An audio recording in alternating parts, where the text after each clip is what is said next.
Sorry, boy, but his captain's got to teach his men what happens to those what crossing. Captain's got to teach stuff.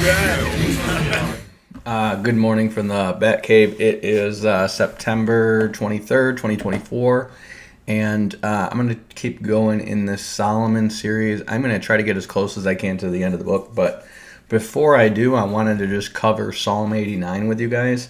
I thought about whether or not to go through and do all the Psalms in line with David, because a lot of them are going to be written in the time of David, and then I just thought that's just way too much. That's 150 chapters of stuff that honestly you probably could grab like 20 of them and tell you about when they were written. Most of them I cannot. I don't know the Psalms as well as I would like to.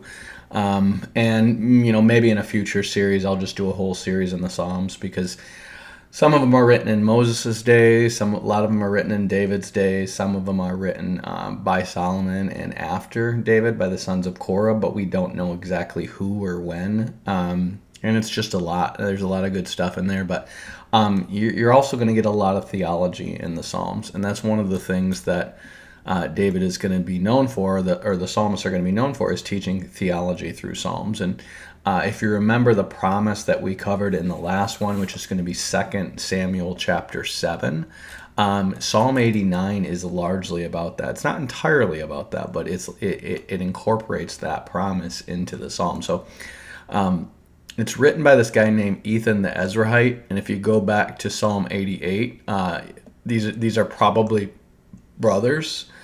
His brother's name is Heman the Ezrahite, and we don't know exactly who these guys are in terms of a family, but it seems like they're Levites who were part of the musicians. So you're going to hear these two guys' name. You're going to hear a guy's name, Asaph, a lot, because he was also and these guys aren't just psalmists; they're prophets as well. And then you're going to have the sons of Korah, and those are probably unnamed prophets, and that's why the Psalms are considered scripture. These guys aren't just writing songs. These things have prophetic content in them. So anyways, Ethan the Ezrahite and his brother, I'm assuming it's his brother Heman, they're mentioned in 1 Kings 4 when they talk about how wise Solomon was, because they say, for he was wiser than all the men, than Ethan the Ezrahite and Heman and Calcol and Darda, sons of Mahol. So I would assume these are all brothers who are sons of this guy Mahol, and Ezrahite is probably his clan. But I would assume they're Levites. So it's a big deal that Solomon is wiser than these guys, because apparently before Solomon they were known for being very wise.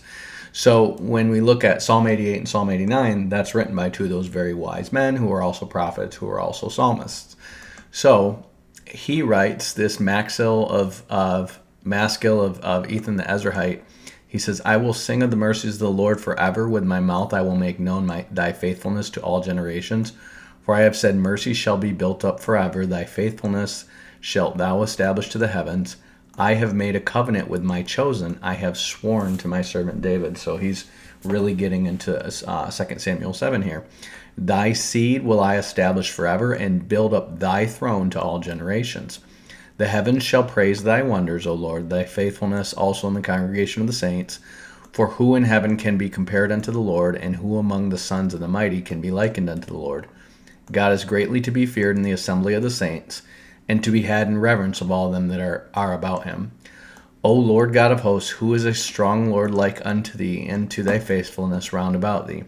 Thou rulest the raging sea, when the waves thereof arise, thou stillest them. Thou hast broken Rahab into pieces as one that is slain. Thou hast scattered thine enemies with a strong arm. I've heard that Rahab signifies Egypt, but it seems to be the Leviathan. I'd have to do more research on that, so I don't know where they get Egypt from out of that. But anyways, it says, the heavens are thine, and the earth is also thine. As for the world and the fullness thereof, thou hast founded them. The north and the south, thou hast created them. Tabor and Hermon shall rejoice in your name. Thou hast a mighty arm, strong as thy hand, and high as thy right hand. Justice and judgment are the habitation of thy throne. Mercy and truth shall go before thy face. Blessed is the people who know the joyful sound, and who walk. They shall walk, O Lord, in the light of thy countenance. In thy name they shall rejoice all the day, and thy righteousness shall be exalted. For thou art the glory of their strength, and in the favor of our horns shall be exalted. For the Lord is our defense, the Holy One of Israel is our king. So remember how when they first get kings, Samuel says that God rejected them from being a king. And so what you have, what you kind of have in different prophecies that God gives is these conundrums where it's just like, well, wait a minute. If David's their king and his throne's going to be established forever, how is the Holy One of Israel their king? And these are questions that are going to lead to the understanding of who the Messiah is. So he says, Then thou spake a vision to thy Holy One and said, I have laid help upon one that is mighty. I have exalted one chosen out of the people. I have found David my servant with my holy oil, and I have anointed him, with whom my hand shall be established. Mine arm shall also strengthen him. The enemy shall not exact upon him, nor the son of wickedness afflict him. This is kind of important. He's basically saying the enemy is not going to be able to recompense him, even if he sins. So what's going on with this guy? He says, And I will beat down his foes before his face, and plague them that hate him. But my faithfulness and my mercy shall be with him. In my name his horn shall be exalted. I will set his hand also in the sea, and his right hand on the rivers. He shall cry unto me, Thou art my Father, my God, the rock of my salvation. Also I will make him my firstborn, higher than the kings of the earth. So it seems like he's talking about David here, except remember, the Holy One of Israel is the king. David's not the Holy One of Israel. He says, My mercy will I keep for him forevermore, and my covenant shall stand fast with him. His seed, notice it's not David he's talking about here, it's his seed, also will I make endure forever, and his throne as the days of heaven. If his children, remember how it says, if in the early one it says, if his seed, this uses the word ben, which means sons, okay?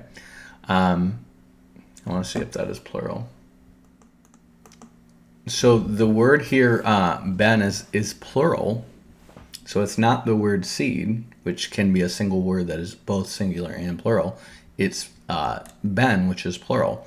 And it says, if his children forsake my law and walk not in my judgments, I will visit their transgression with a rod and their iniquity with stripes. Remember how the original prophecy said, I will visit. If he commits iniquity, I will chasten him with stripes and with the rod of men. Why? It's because it's our sin that he's being chastened for. And if we keep going forward, it's going to show that, okay? So notice it's not saying that the son of David, this seed, is going to be the one who commits the sin, but he's going to be punished as if he did. And so he says, I will visit their transgression with a rod and their iniquity with stripes. That's why it says, by his stripes we are healed. Nevertheless, my loving kindness I will not utterly take from him. Now notice it's going back to the singular. Or suffer my faithfulness to fail. My covenant will I not break, nor alter the thing that has gone out of my lips. Once I have sworn in my holiness that I will not lie unto David. His seed shall endure forever, and his throne is the sun before me. Now this is important. Watch this. His seed shall endure forever, and his throne as the sun. Okay? Jesus is the Son of righteousness. Now listen to this. It shall be established forever as the moon, and as a faithful witness in heaven. So if Jesus is the sun, who is the moon? And the answer is that's the church. The church reflects the light of Jesus, just like the moon reflects the light of the sun. So when he goes back to this word seed, now seed can be singular or plural. In the Greek, I think it is you can make it a plural word. That's why Paul can say seeds versus seed. But I believe zera is a word. It's just like the English word seed, where it can be singular and or plural, same as with the Hebrew. So I just want to show you, because this is kind of a clarification on this, where in 2 Samuel 7, it says his seed will endure forever, and if he commits iniquity. Here it says his seed will endure forever, and it says if they commit iniquity. And the reason is because it's not the sin of the seed, it's the sin of the plural seed, which goes into him, the body of Christ, essentially. He has taken the punishment for our sin. And this doctrine of federal headship, which is the way what Jesus takes the punishment for us, we're actually going to see exemplified in David's ministry as well. So he's the sun, we're the moon, and then he says, "But thou hast cast off and abhorred." Now this is he's made the promise that he is going to be established forever. But then he says, "But thou hast cast off and abhorred, thou hast been wroth with thine anointed. Thou hast made void the covenant of thy servant. Thou hast profaned his crown by casting it to the ground." What is this talking about? Well, he is going to actually curse the line of Jeconiah later on. So he's saying, on the one hand, my covenant I will not break. On the other hand, he says, "Thou hast made void the covenant of thy servant." What is he talking about? Well, this is kind of an old and new covenant paradigm. He breaks the old covenant, and he curses the line of David. So how is he going to fulfill those things that he says he won't make? And it's putting it forward in this way so you can see there's a conundrum here. There's a problem here. How can these things both be true? And the resolution to those things is in Christ. So he says, "Thou hast broken down all his hedges. Thou hast brought his stronghold to ruin. All that pass by the way spoil him. He is a reproach to his neighbors." So obviously he's prophesying here Israel going into captivity, but this is a psalmist in the days of David who is prophesying this. And he's basically prophesying that this covenant with David is going to stand, but yet this covenant is going to be thrown down. His crown is going to be cast to the ground. So he's prophesying the future of Israel failing in the covenant and the line of David failing, which is ultimately going to be renewed in Christ. And he says, "All that pass by will spoil him. He's a reproach to his neighbors. Thou hast set his right hand of his adversaries. Thou hast made his enemies rejoice." So all these things that just said, his enemies won't do that, yet it's happening. How is this? This doesn't make sense. These things seem like opposite things. He says, "Thou hast also turned the edge of the sword and has not made him to stand in the battle. Thou hast made his glory to cease and cast his throne to the ground." He just got done saying your throne will be established forever. I don't get this. "The days of his youth thou hast shortened, thou hast covered him with shame. Selah. How long, O Lord, will you hide your face forever? Shall thy wrath burn like fire? Remember how short my time is. Wherefore hast thou made all men in vain?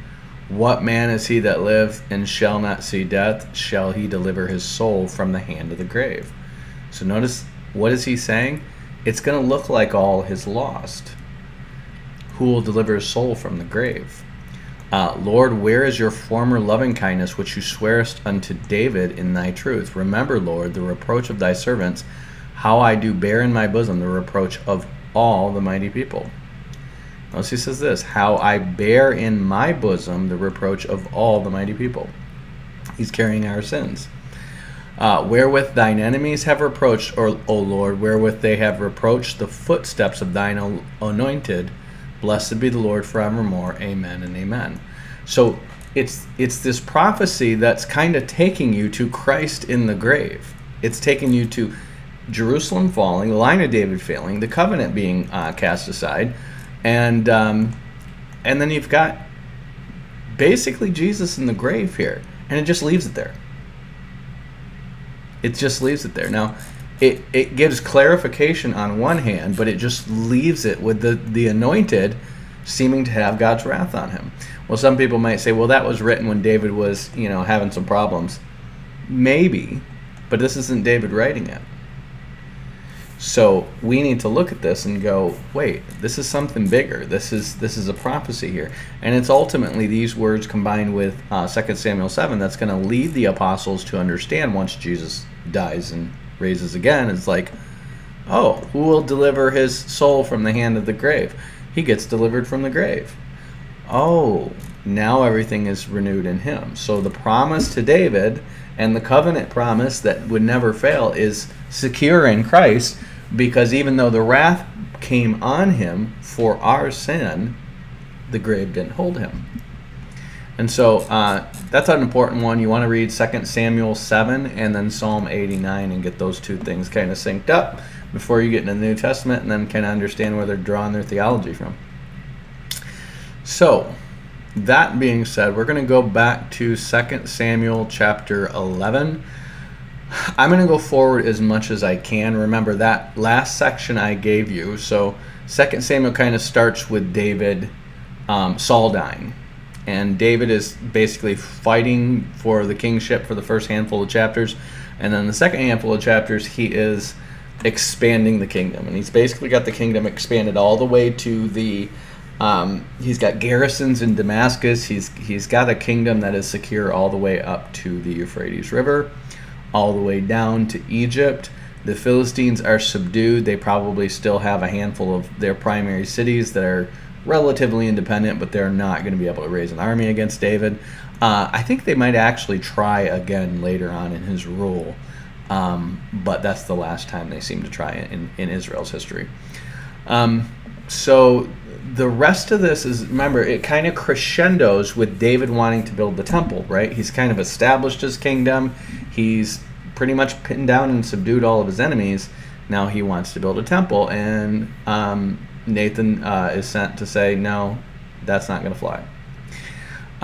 So what you're going to have here is the promise given to David about his seed and how God won't remove his love from David's seed that is going to arrive after David's death, which means God has certain promises to David, which means he can't remove David.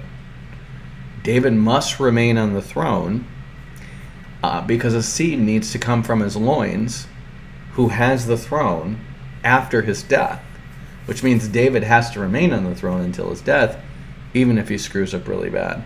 And what we're seeing here with David and Bathsheba and also his sinful senses later on is God using him as an example. And what we're going to see here in those two failings of David are going to be two examples that are met and fulfilled in Christ. So there's a lot of theology that is going to go into these things, and I'm going to see if we can get to both of them, but there's a lot of chapters here because you're going to have the whole Absalom debacle going on. So we're going to start in right here, 2 Samuel 7. Remember, he's basically won all the major battles. Okay, it's not that he's not going to have any more battles after this, but he's won all the major ones.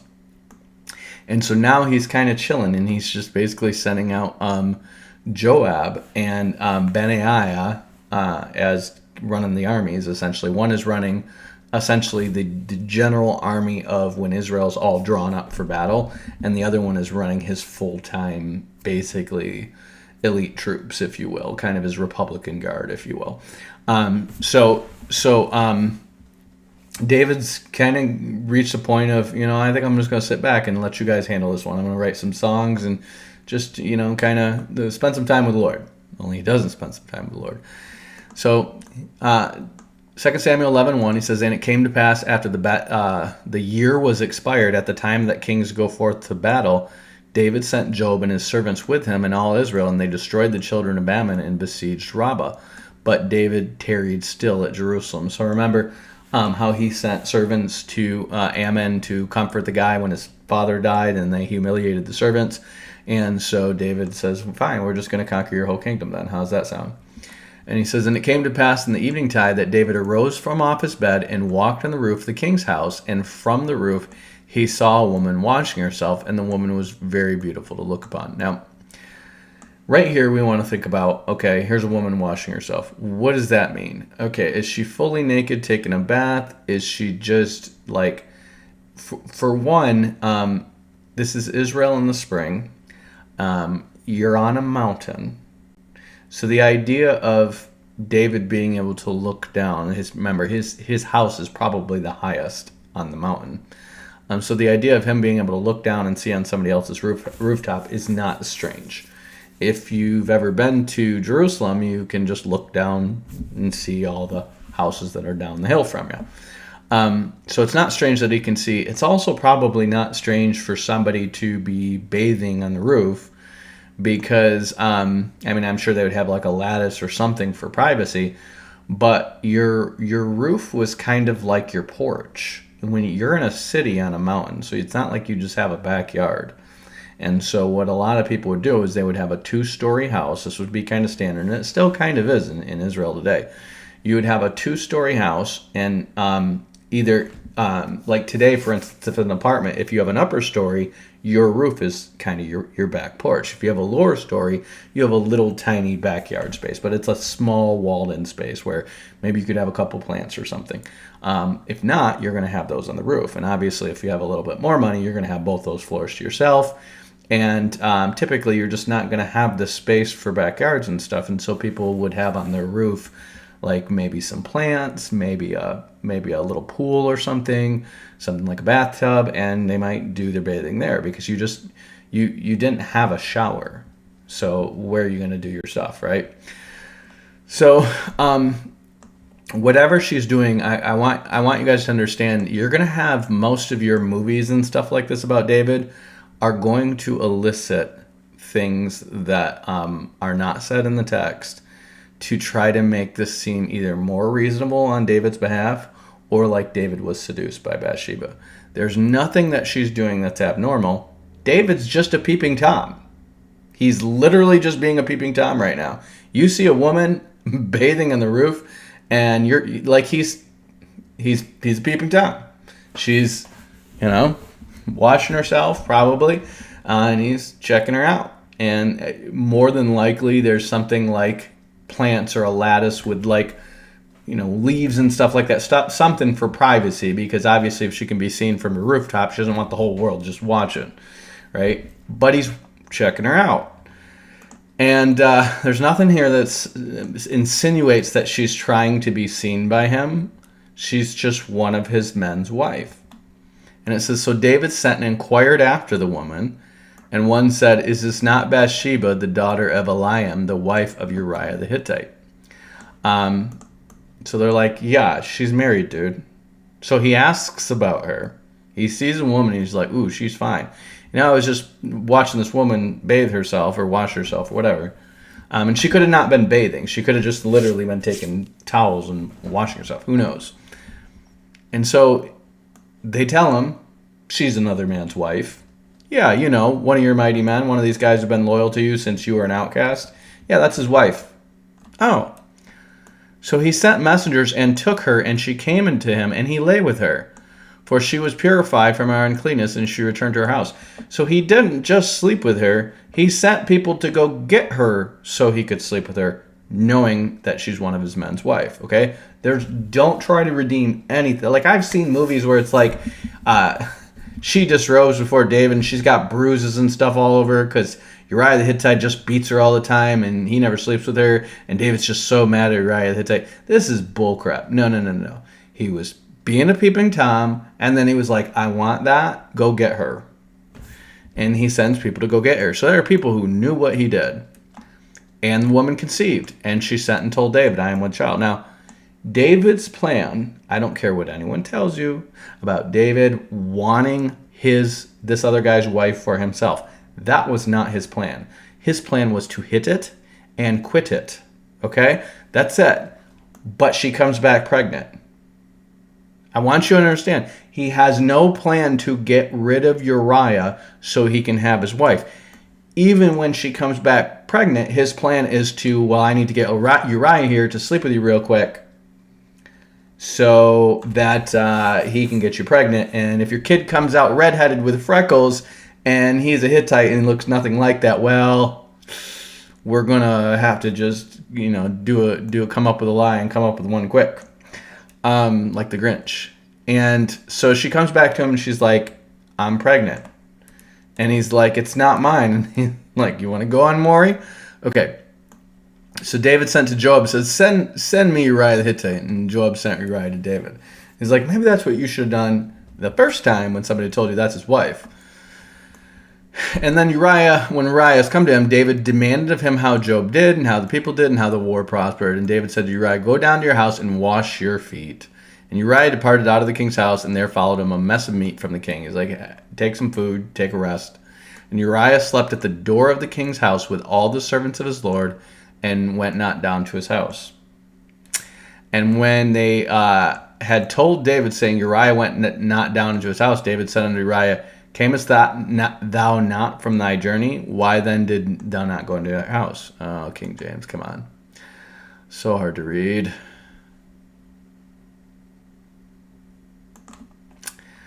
He says, why did you not go down to your house? You have just come from a journey. Why did you not go down to your house? And Uriah said, the ark, listen to how noble Uriah is. I want you guys to really take in how much David sucks and what a good guy Uriah is before you understand that he got this guy killed. Uriah said to David, the ark of Israel and Judah remain in booths and tents. And temporary shelters. Why are these so bad? Tents. Temporary shelters. Booths. Just say tents.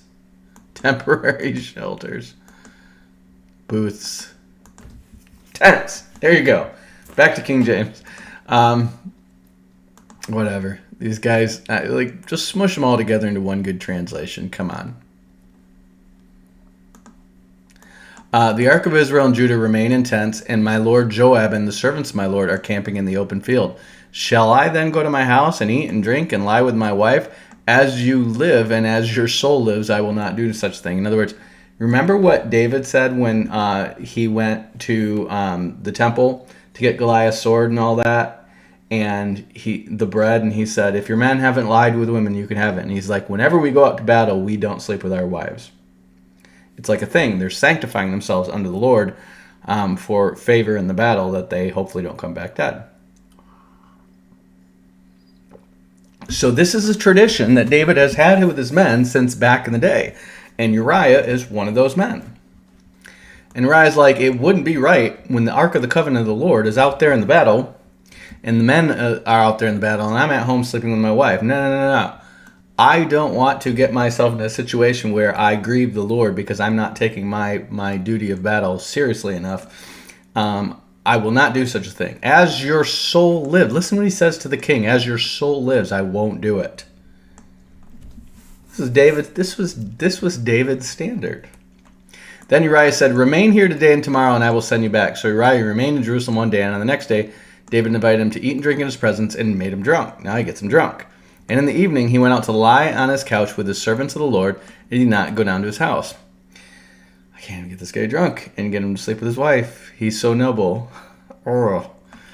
In the morning, David wrote a letter to Joab and sent it by the hand of Uriah. And in the letter, he wrote, now remember, Job's always up to no good. He's always doing his own thing. He's always pulling mischief. And David is not... Remember how he wrote how wicked Job was when Job killed Abner and these other guys killed Ishbosheth. And he's like, this guy's wicked, right? Well, when you know you got a wicked guy in your ranks and you want to do something wicked, it's kind of good to have that guy around. And that's what he does. So he goes straight to Job. And he says, set Uriah in the forefront of the hardest fighting and then draw back from him that he may be struck down and die. He is not being subtle about this at all. He's like, get that dude killed. What did he do? Did he insult you there? Let's just say his wife is moving on to better things. As Job was besieging the city, he assigned Uriah to the place where he knew were valiant warriors. And the men of the city came out and fought with Joab, and some of the servants of David among the people fell. Uriah the Hittite was killed as well. And Joab sent and told David all the news about the fighting, and he instructed the messenger, when you have finished telling the king all the news about the fighting, then if the king's anger arises, and if he says to you, why do you go so near the city to fight? Did you not know that they would shoot from the wall? Who killed Abimelech, the son of Jerubbaal? Did not a woman throw an upper millstone on him from the wall so that they died at Thebes? Remember in the book of Judges? Why did you go so near the wall? Then say, your servant Uriah is dead too. Oh, Uriah, my brother, my friend, the guy I just had off. He is not... This is not so he can get with Bathsheba. This is so he can cover up what he did with Bathsheba. Remember, Bathsheba is going to have a kid. He knows that that Uriah didn't sleep with her. So 9 months later, people are going to be like, hey, she has a kid. He's got red curly hair and freckles. He doesn't even look like Uriah. Did she sleep with him? Is she a prostitute? And David can be like, no. Uriah came back and visited. Esau came out looking like a Scotsman and Jacob like an Arab. Who can tell what the Lord will bring forth from the womb? It's in the Bible after all. This is all just to cover up what he did. It's not about getting Bathsheba. He's not so in love with Bathsheba. He was perfectly fine to have her go back to her husband after he hit it. Never, well, maybe occasionally when Uriah goes out to war. Never let anyone know that's really his son. He was fine to do that, okay? This is not about wanting Bathsheba. This is not about love.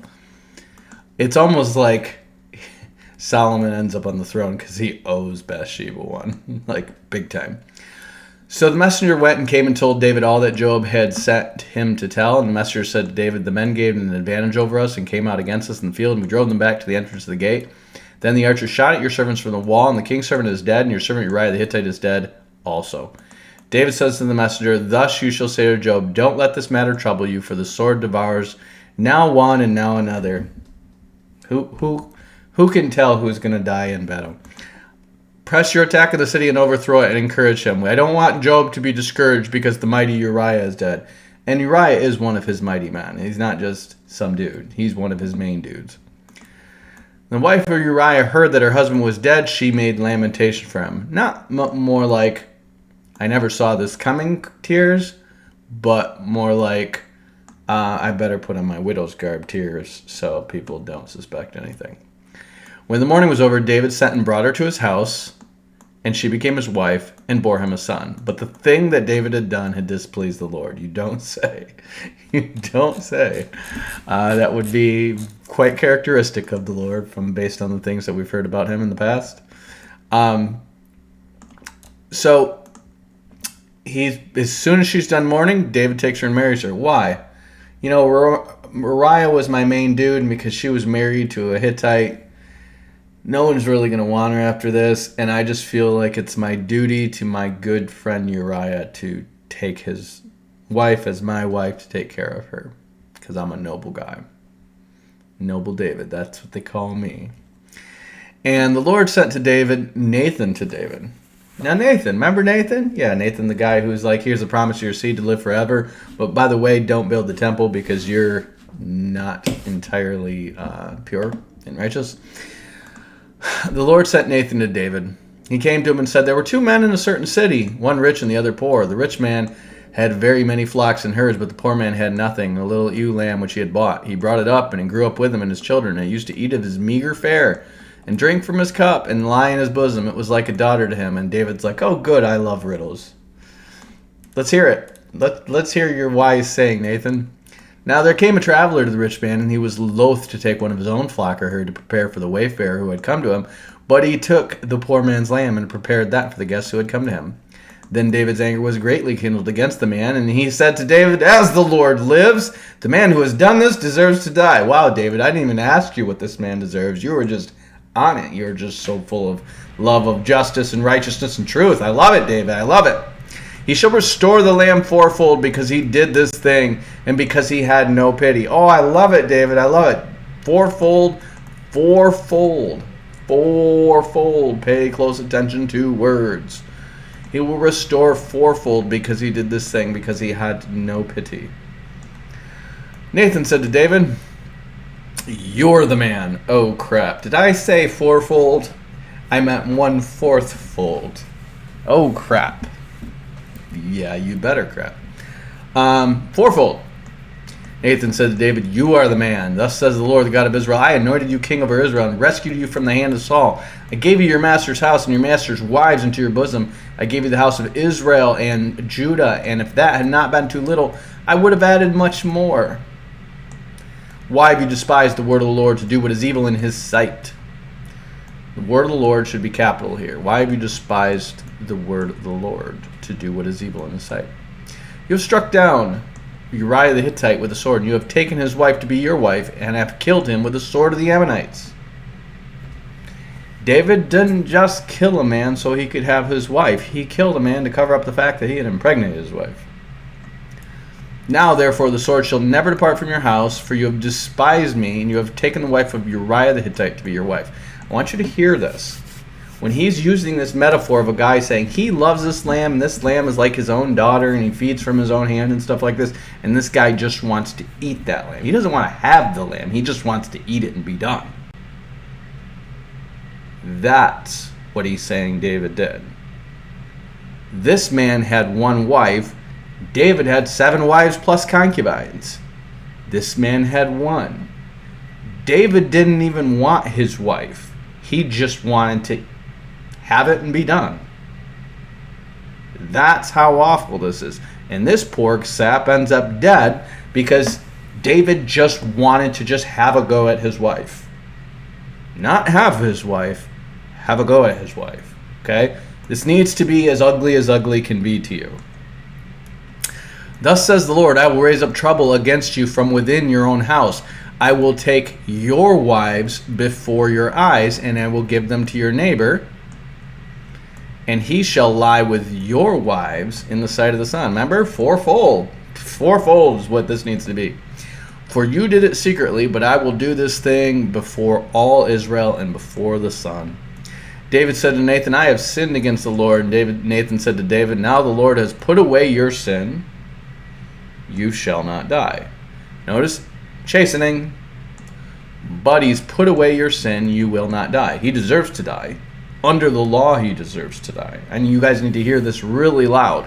The Mosaic law demands the death of David. The Mosaic law commands the death of David. He is guilty of adultery. He is guilty of false witness. He is guilty of murder. He deserves to die. He is supposed to die. And yet, the Lord has put away your sin. You shall not die. Why? You need to wrestle with this. You need to not be okay with this. You need to look at this and be like, wait a minute. They have a law, and the king is subject to the law too. The king must die. Why is David better than Saul? And the answer is he's not. He's not a lick better than Saul. But he has a different covenant than Saul has. He has a promise. Saul had a bilateral covenant. If Saul would have obeyed the Lord's commands, he would have established his kingdom forever. That's what he says. David has a promise that God will establish his kingdom forever. He doesn't say, because you're so righteous, I will establish your kingdom forever. He doesn't say that. He makes a promise to David and through David. He chose David, he anointed him, and then he made a promise through him. It's not about David's righteousness. But David was a man after God's own heart. I'm pretty sure murdering Uriah because he had a fling with his wife is not exactly after God's own heart. I'm pretty sure lying and getting 85 priests killed is not after God's own heart. There's a number of things David is doing. Don't get me wrong, I'm not better than David. I'm just saying he's human. He is not this righteous guy, and because he's so righteous, God chose him. He is not. God chose him. He chose somebody who was an outcast from his father's house to make him great. After choosing Saul, who was the tallest and handsomest and bestest looking dude. Okay? They're meant to be opposites. Saul looks good on the surface. David looks like nothing on the surface. And he makes David king. He makes him great. And then he gives him a promise. Why? Because this is not about David. This is about you and me. This is about a promise that even though the law condemns us to die, the promise saves us from the law. This is why you need to have a real problem when you get into these early church fathers and these scholastics who think Esther is not part of the Bible. The whole point of Esther is about the king giving a command to kill all the Jews, and then giving a second command that allows the Jews to be spared from death, even though the first command is that they die. The law is there to condemn you, but the promise allows you to live despite the fact that you're condemned. This is the new covenant. This is a typology of the new covenant, okay? David deserves to die. And the whole reason, I'm sure David did other sins besides this. I mean, the guy's got 7 wives and a bunch of concubines. I'm sure he's had some lustful thoughts and all kinds of stuff. But God is saying, you've done this grievous thing. Everybody knows it. You need to die. You've got servants who know what you did. Job definitely knows what you did. And he's saying, but you will not die. He has put away your sin. Doesn't mean there's not going to be consequences for his sin. But God has put away his sin. Why? Because Christ is going to carry his sin to the cross. The bigger picture with God is that God made a promise of a seed that comes through David, despite David. Despite David or any of his ancestors or descendants and what they do wrong. Okay? Because the promise is not about him or his descendants. It's about Jesus and those who are in Jesus. Nevertheless, because of this deed, you have utterly scorned the Lord. The child that is born to you shall die. The seed of David dies for David's sin. Foreshadowing. Then Nathan went to his house. Peace. That was all I had to tell you. Now I'm going back. I've got some bagels waiting for me. The Lord struck the child of Uriah's wife bore to David, and it became very ill. David therefore pleaded with God for the child. David fasted and went in and lay all night on the ground. He was laid there, face down on the ground, pleading, fasting. The elders of the house stood beside him, urging him to rise from the ground, but he would not, nor did he eat food with them. On the 7th day the child died, and the servants of David were afraid to tell him that the child was dead, for they said, while the child was still alive, we spoke to him, and he did not listen to us. How then can we tell him the child is dead? He may do himself some harm. We think he's going to kill himself. We think he's very distraught. When David saw that his servants were whispering together, he perceived that the child was dead. And David said to his servants, is the child dead? They said, he's dead. Then David rose from the ground, washed, anointed himself, and changed his clothes, and went into the house and worshipped. Then he went down to his house, and when he asked, they set food before him, and he ate. Then the servant said to him, what is this thing that you have done? You fasted and wept for the child while he was alive, but when the child died, you rose and ate food. This is curious to them. Most people would be grieved after the child dies and mourn and not want to eat. And he said, while the child was still alive, I fasted and wept. For I said, who knows, the Lord may be gracious to me and the child may live. But now he is dead. Why should I fast? Can I bring him back again? I shall go to him, but he will not return to me. Now people will say, there's proof that the child's in heaven. There's proof that all babies go to heaven. Screw Calvinism. There are plenty of reasons to say screw Calvinism, but this is not necessarily one of them.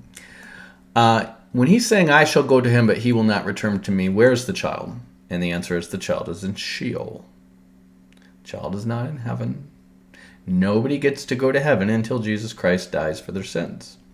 The child is in Sheol, and everybody goes to Sheol. So remember, Samuel's going to say the same thing to Saul. You're going to join me where I am. Where is Samuel? Sheol. Everybody, good, bad, or indifferent, is in Sheol until Jesus Christ goes and gets the keys from death and Hades and takes over Sheol. He takes it over. Okay? So don't think these verses here are talking about heaven or hell, who goes to heaven or hell, what happens when people die, blah, blah, blah. This is not, he's going to him. What does he mean? Everybody goes to Sheol when they die. I will go to where he is, but he will not come back here to where I am. Okay? Why? Because this is foreshadowing. This child died for David's sins, but the child didn't come back from the grave. David has to, in order for David to see that child again, he has to go to the grave.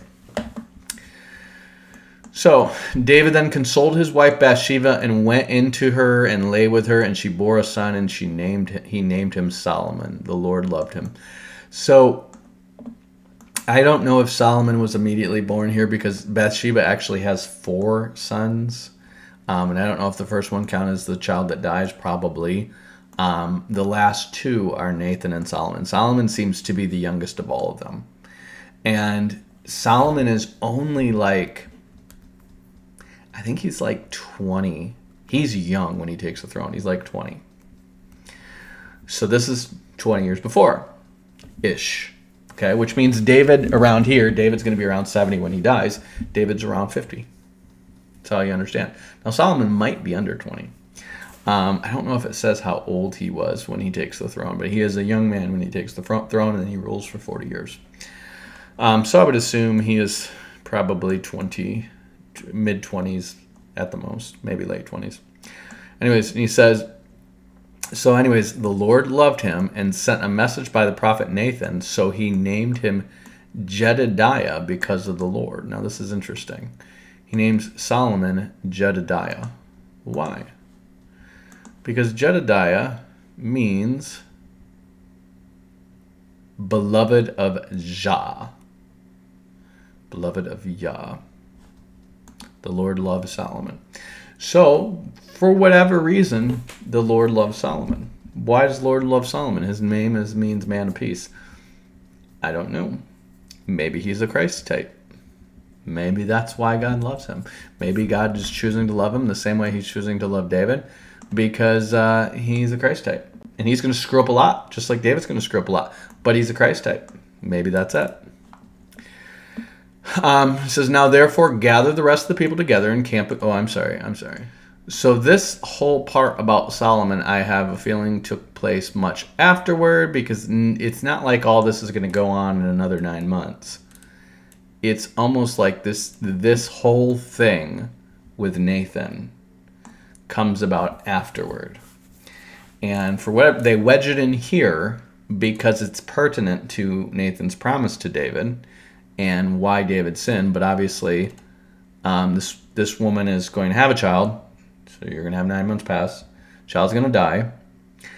Woman's going to have 3 more children, and the 4th is going to be Solomon. So remember, these are different. This is Gad and Nathan's different writings here. And probably part of this is Gad, and this part is definitely Nathan. Okay?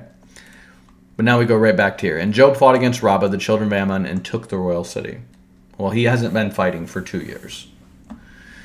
And Job sent messengers to David, and he said, I have fought against Rabbah, and I have taken the city of waters. Now, therefore, gather the rest of the people together and encamp against the city and take it, lest I take the city and it be called after my name. He's like, David, I'm sure you're having fun with whatever you're doing here, but if you don't get out here and actually just show up when we take a country, I'm going to name this city after myself. How's that sound? Because he's got a little bit of dirt on David, and he can pull weight now. David gathered all the people together and went to Rabbah and fought against it and took it. And he took their king's crown from his head, and the weight thereof was the talent of gold with the precious stones. And it was set on David's head, and he brought forth the spoil of the city in a great abundance. And he brought forth the people that were therein, and he put them under saws and under harrows of iron and under axes of iron, and made them pass through the brick kiln. And thus did he unto all the cities of the children of Ammon. So David and the people returned to Jerusalem. Now, people are going to say he's actually burning people alive here and sawing them in two and stuff like that. And I don't believe this is what he is saying at all. I don't know why it sounds the way it does, but this is probably more accurate. David brought the people out and set them to work. So set them to work too, with saws and pickaxe and iron and axes and brickworks. In other words, what does he do? He's made them servants. So just like they were servants in Egypt and had to produce a bunch of bricks, now these guys have to saw logs, work in the quarries, and make bricks for them, for their cities. They're doing the exact same thing that Egypt did to them. So what you do is you have these people give you a tally. You're not taking them in chains and putting them in slaves and driving them with whips and stuff. You're setting garrisons in their towns. And you're basically saying, this is the tribute. Why? Because you people ticked me off and now you're subjects. And your tax is boom, boom, boom. You're going to spend 1 day a week. You're going to spend your other days of the week working for your food. And every Saturday, you're going to spend working for me. And you're going to do this and this and this. And they have different ways they can do this. You're going to find out in the days of Solomon, they have a foreman with all this forced labor. And these people would just have to keep contributing to this forced labor pool, almost like conscripts in an army. But the point is it's organized, and what are they doing? They're sawing wood. They're giving them building materials, bricks, and stone, and quarrying stone for them. That's what I would assume. He's not just killing them all. Then David and the people returned to Jerusalem. So all the Ammonites are now servants, and they've got all these free building materials coming, which means they're going to build all kinds of cities and monuments, and it's going to be great. Some time passed. Okay, now you would assume that Solomon's probably a kid here. David's first sons are hitting adulthood. Remember, He's got his first wives when he's in his late 20s, that are having kids at least. Now he is in his early 50s. He's got kids who are in their 20s now. And not all of them are that age. They're between, little kids and up to 20s, because he's been making babies now for over 20 years. So he says, David's son Absalom had a beautiful sister whose name was Tamar, and David's son Amnon fell in love with her. So everything that's going to go on for the rest of the book is all about how the consequences of David's actions, but how he still ends up with his kingdom at the end, per God's promise. Amnon was so tormented that he made himself ill because of his sister Tamar, for she was a virgin, and it seemed impossible to Amnon to do anything to her. Apple doesn't fall far from the tree. He doesn't want to marry his sister, half-sister. He just wants to hit it. But Amnon, whose name was Jonadab, was the son of David's brother Shimei, and Jonadab was a very crafty man. So I think this Shimei is the same Shimei. I might be wrong. No, Shimei, the son of Benaiah. No, that's somebody else. I forget who that is. But anyways, this is his David's nephew. And Jonadab was a very crafty man. Oh, you want to hit it with your sister? Let me tell you how to do this. And he said to him, O son of the king, why are you so haggard morning after morning? Will you not tell me? Amnon said to him, I love Tamar, my brother Absalom's sister. Jonadab said to him, lie down in your bed and pretend to be ill, and when your father comes to see you, say to him, let my sister Tamar come and give me something to eat and prepare food in my sight, so that I may eat it from her hand. That will make me feel better. So Amnon lay down and pretended to be ill, and when the king came to see him, Amnon said to the king, please let my sister Tamar come and make a couple of cakes in my sight, so I may eat it from her hand. Like, why do you need to watch her cook it, Amnon? David's like sitting here going, something familiar here. You just want to watch her cook, huh? Then David sent home to Tamar, saying, go to your brother Amnon's house and prepare food for him. And Tamar went to her brother Amnon's house, and where he was lying down, she took dough and kneaded it and made cakes in his sight and baked the cakes. Then she took the pan and set them out before him, but he refused to eat. And Amnon said, send out everyone from me. So everyone went out from him. Then Amnon said to Tamar, bring the food into the chamber so I may eat it from your hand. So Tamar took the cakes she made and brought them into her chamber to Amnon, her brother. She's got to be like a little bit suspicious. This is weird. I know he's my brother, but this is weird. And when he brought them near to eat, he took hold of her and said, come, lie with me, my sister. She said, no, my brother, do not force me, for such a thing is not done in Israel. Do not do anything so vile. As for me, where could I carry my shame? And as for you, you would be one of the scoundrels of Israel. Now, therefore, I beg you, speak to the king, for he will not withhold me from you. Notice, they're half-sisters. They're half-brothers, half-sisters, okay? I don't know. Actually, I do think it's against the law to marry your half-sister. I think it is under the law. But they're clearly not following the law here. So he will not withhold me from you.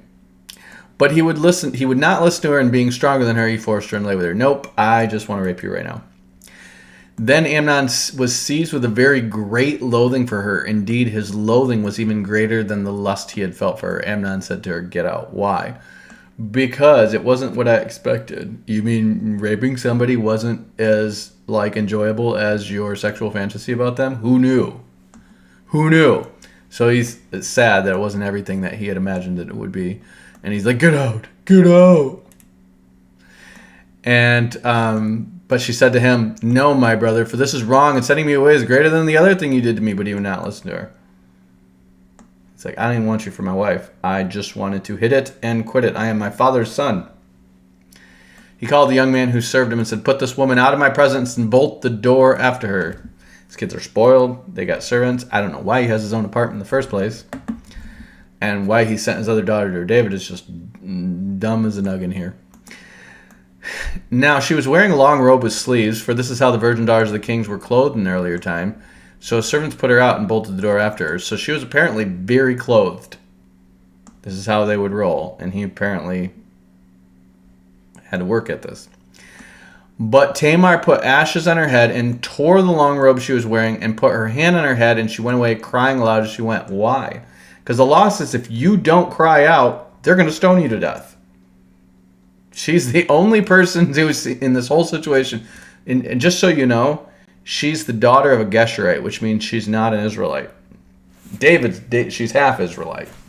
She's Absalom's sister. But she seems to know the law better than everyone else. So she puts ashes on her head, tore her long robe, and went about crying. Why? Because she was raped. What should have been done is Amnon should have been forced to marry her, I think. I think that's what the law says. That's weird. Her brother Absalom said to her, "Oh, has Amnon your brother been with you? Be quiet now, my sister. He is your brother. Do not take this to heart." So Tamar remained a desolate woman in her brother Absalom's house. When King David heard all these things, he became very angry, and he would not punish his son Amnon because he loved him, for he was his firstborn. David screwing up again. Remember what Saul's problem was. He says, if it be Jonathan or even me, we're going to get put to death for this sin. And then it finds out it's Jonathan, and then he doesn't put him to death. Why? That's called being partial in your judgment. That's called being a respecter of persons.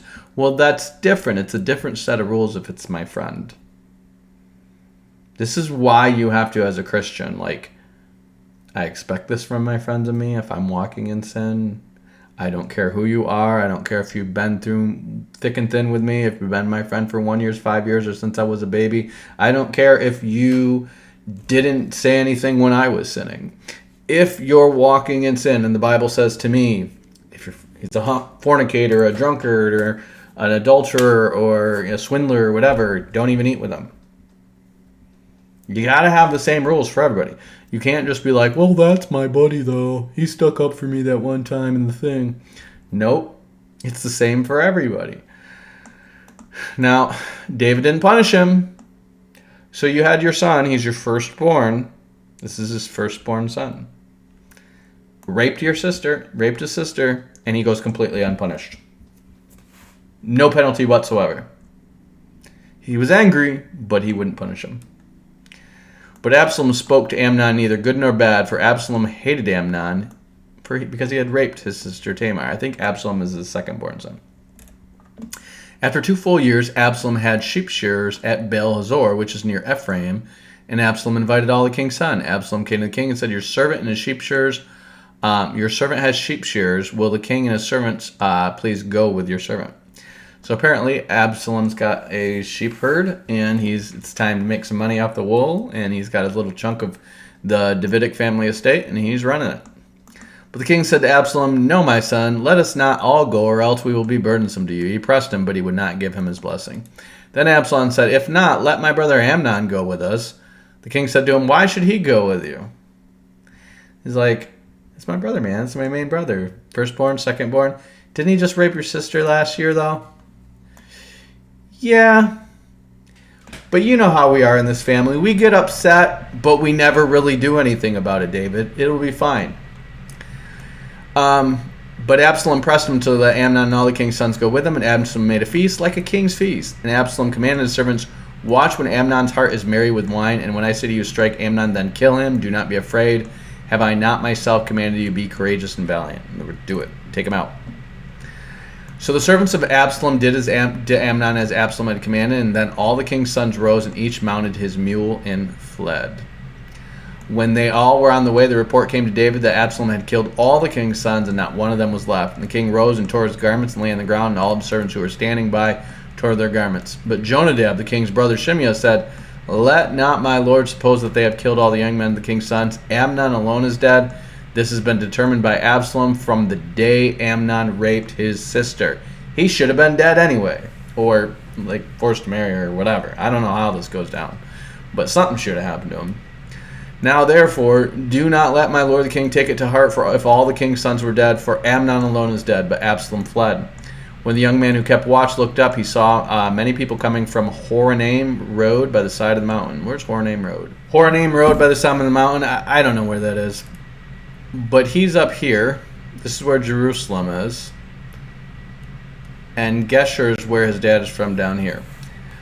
So I would assume that Absalom's mom was given to David as part of a deal, because David had actually been raiding Geshur before. David had been raiding Geshur back when he was on the run from Saul, and then when he's in Hebron, he gets Absalom's mother for a wife. So I would assume that was part of a deal. Either he kidnapped her for a wife, which could have been the case, or it was part of a deal to not raid them anymore, because she's like the king of Geshur's daughter. So she's a princess. And Absalom fled, and young men kept looking for him. Many people saw him from the Horonaim road on the side of the mountain. And Jonadab said to the king, "See, the king's sons have come, as your servant said, so it has come about." Oh, the same Jonadab who had the good rapey plan in the first place is the one bringing the good news that only Amnon is dead. This guy needs to go. I don't know who he is, but he needs to go. As soon as he finished speaking, the Lord's sons arrived and raised their voices and wept, and the king and all of his servants also wept bitterly. But Absalom fled and went to Talmai, son of Ammihud, king of Geshur. David mourned for his son day after day. So I think that would be his uncle, because I think that's I think that the king of Geshur was his would be his grandfather. So Absalom, having fled to Geshur, stayed there for 3 years. So he's going to stay way up here, away from David, on the other side of the Galilee. Now Joab the son of Zeruiah perceived that the king's mind was on Absalom, so he's like, you know what, he misses Absalom. I'm going to take some initiative here, because Joab is always taking initiative. You got to love that. Joab sent to Tekoa and brought forth a wise woman, and he said, "Pretend to be a mourner, put on mourning garments, do not anoint yourself with oil, but behave like a woman who has been mourning many days for the dead." Remember who ends up killing Absalom, just so you know. Joab's just always taking initiative. You got to love this guy's initiative. Go to the king and speak to him as follows. And Joab put the words in her mouth. When the woman of Tekoa came to the king, she fell on her face to the ground and did obeisance and said, "Help, O king." And the king asked her, "What is your trouble?" And she answered, "Alas, I am a widow. My husband is dead. Your servant had 2 sons, and they fought one another in the field, and there was no one to part them, and one struck the other and killed him. Now the whole family has risen up against your servants and say, 'Give up the man who struck his brother, that we may kill him for the life of his brother whom he murdered, even if we destroy the heir as well.' Thus they would quench my one remaining ember, and leave to my husband neither name nor remnant in the face of the earth." And then the king said to the woman, "Go to your house, and I will give orders concerning you." David's like, the last time somebody came to me with something like this, it was like, "You're the man." I do like riddles. Let me come up with a plan for this. It doesn't cross his mind at all. The woman of Tekoa said to him, "On me be the guilt, my lord the king, and on my father's house let the king and his throne be guiltless." Then the king says, "If anyone says anything to you, bring them to me, and he will never touch you again." Then she said, "Please, may the king keep the Lord your God in mind, so that the avenger of blood may kill no more, and that my son may not be destroyed." And he said, "As the Lord lives, not one hair of your son shall fall to the ground." David, remember how somebody came with you with a story, and you were like, "Ooh, let me judge that." And it was like, it's you. Falling for it again. Then the woman said, "Please let your servant speak a word to my lord the king." And he said, "Speak." And the woman said, "Why have they even planned such a thing against the people of God? For in giving this decision, the king convicts himself, inasmuch as the king does not bring his banished one home again."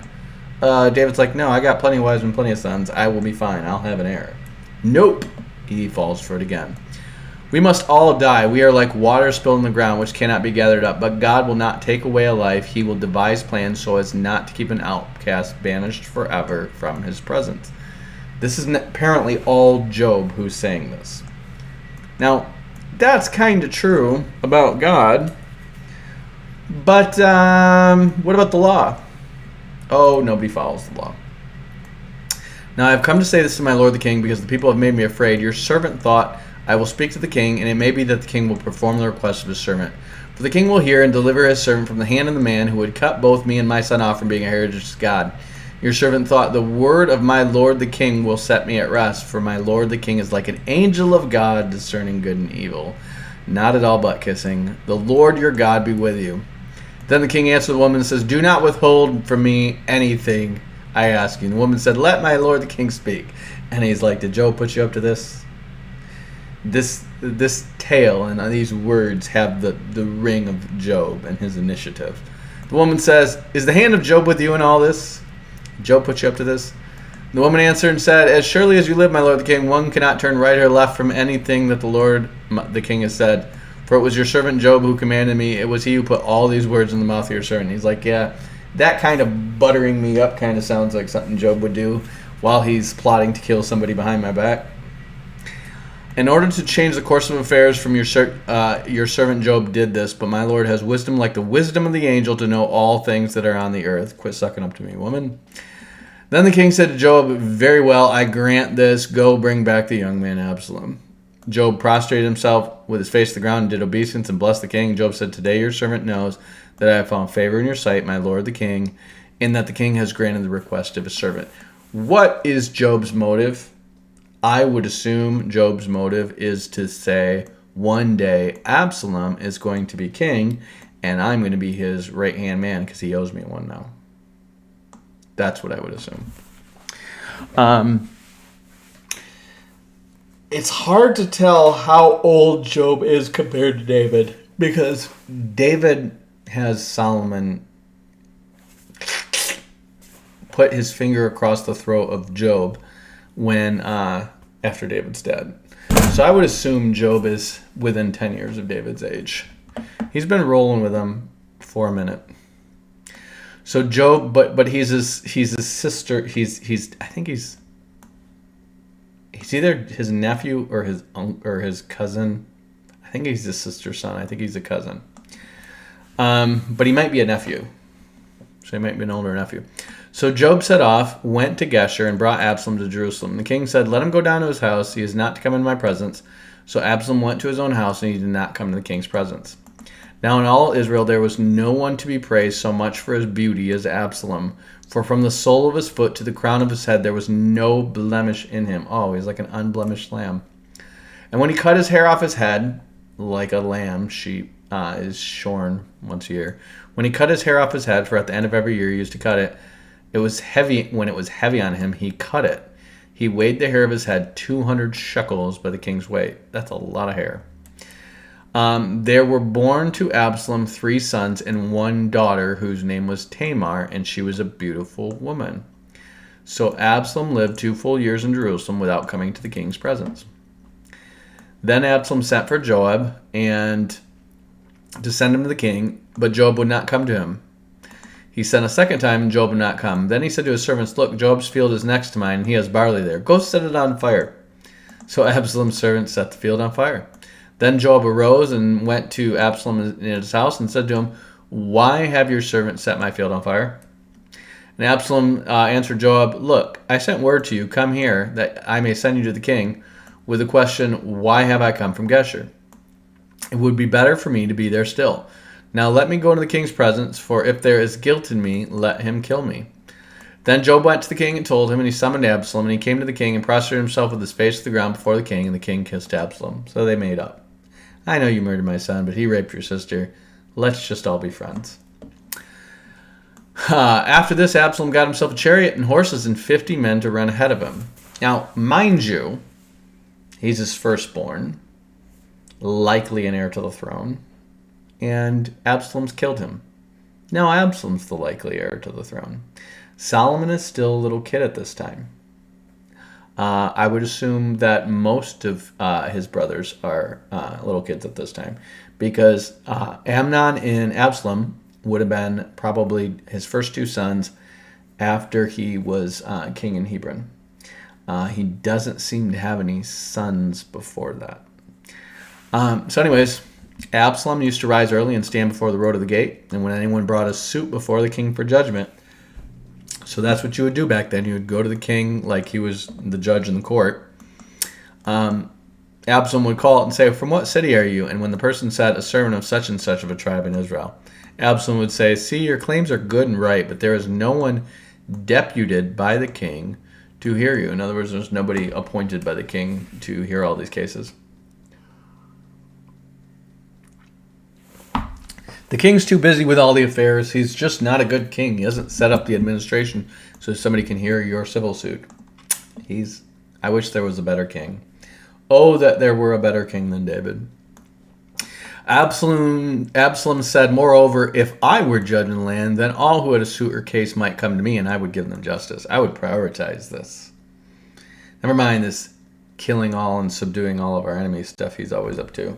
I would be making sure everyone's civil case is heard with justice. In fact, what I would also do is I would not tax you and give you a bunch of money for your house and do a bunch of stuff that would make you vote for me. Whenever people came to do obeisance to him, he would put out his hand and take hold of them and kiss them. Thus Absalom did to every Israelite who came to the king for judgment, and Absalom stole the hearts of the people of Israel. He cares so much about us. You know what good politicians are like? They make you feel like they really care when they really don't. They're just really good at that acting. At the end of 4 years, Absalom said to the king, "Please let me go to Hebron and pay the vow that I've made to the Lord. For your servant has made a vow while I live in Geshur and Aram, and the Lord will indeed bring me back to Jerusalem, and I will worship the Lord in Hebron." Then the king said to him, "Go in peace." And he got up and went to Hebron. Now Hebron, remember, David's in Jerusalem at this time. Hebron's down here, centered to where the Judahites are. So he, as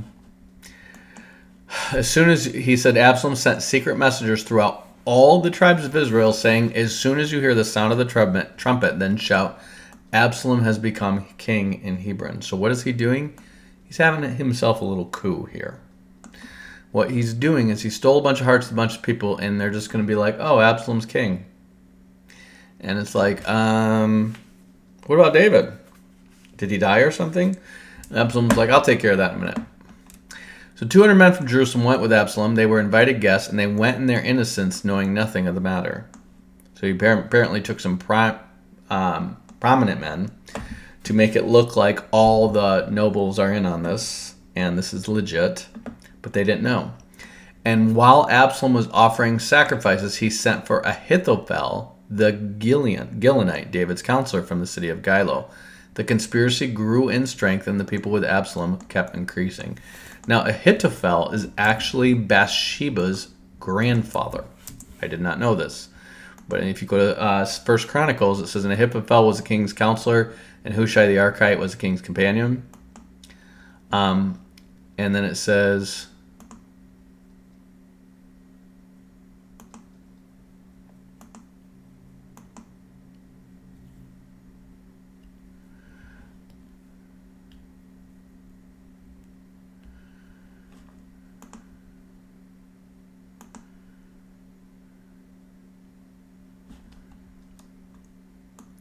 Eliam, the son of Ahithophel, the Gilonite, is one of David's mighty men.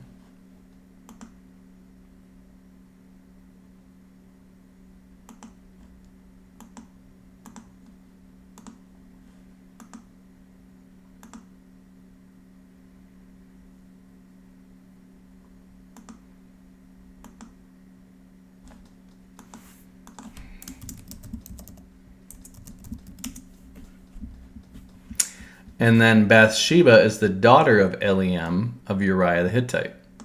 So she's the daughter of Eliam. Eliam is the son of Ahithophel. And Ahithophel is Amnon's counselor. So it's a small world. But apparently, all this stuff is coming so full circle because it's literally the granddaughter of this dude who David made a widow and had an illustrious affair with. And I'm sure this is out.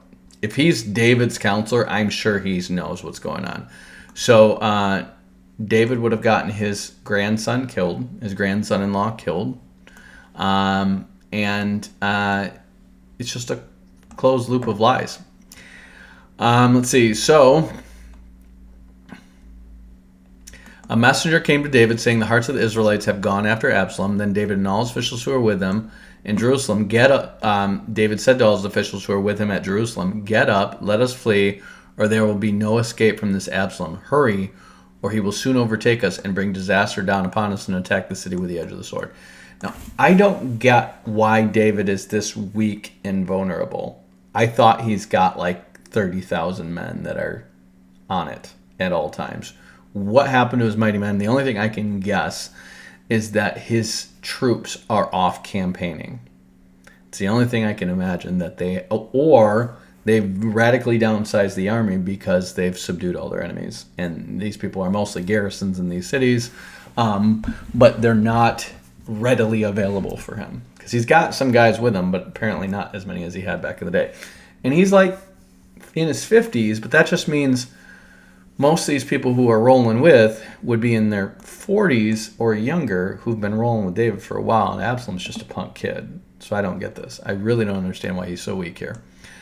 My guess is they're probably all garrisoning or campaigning, and that's it. So David said to all his officials who were with him at Jerusalem, let's get out of here. Then the king's officials said to the king, your servants are ready to do whatever the king decides. So the king left, followed by all his household, except for 10 concubines whom he left behind to look after the house. I'm going to have you ladies look after the house. You'll be fine. The king left, followed by all the people, and they stopped at the last house, and all his officials passed by him, and all the Cherethites, and all the Pelethites, and all the 600 Gittites who followed him from Gath passed on before the king. So Gittites, these would have been guys from Achish. So he's got these Cherethites and these Pelethites, and these are like his elite soldiers. And then these 600 Gittites who are passing before the king. But for some reason, Absalom apparently has the rest of Israel on his side. I don't know why. Then the king said to Ittai the Gittite, why are you coming with us? Go back, stay with the king, for you are a foreigner and also an exile from your home. So these Gittites are apparently people who left Gath to come work for David. You came only yesterday, and shall I today make you wander with us while I go wherever I can? Go back and take your kinsfolk with you, and may the Lord show steadfast love and faithfulness to you. So he's basically telling these Gittites, these 600, he's like, go back to Gath. Like, don't get yourself caught up in this.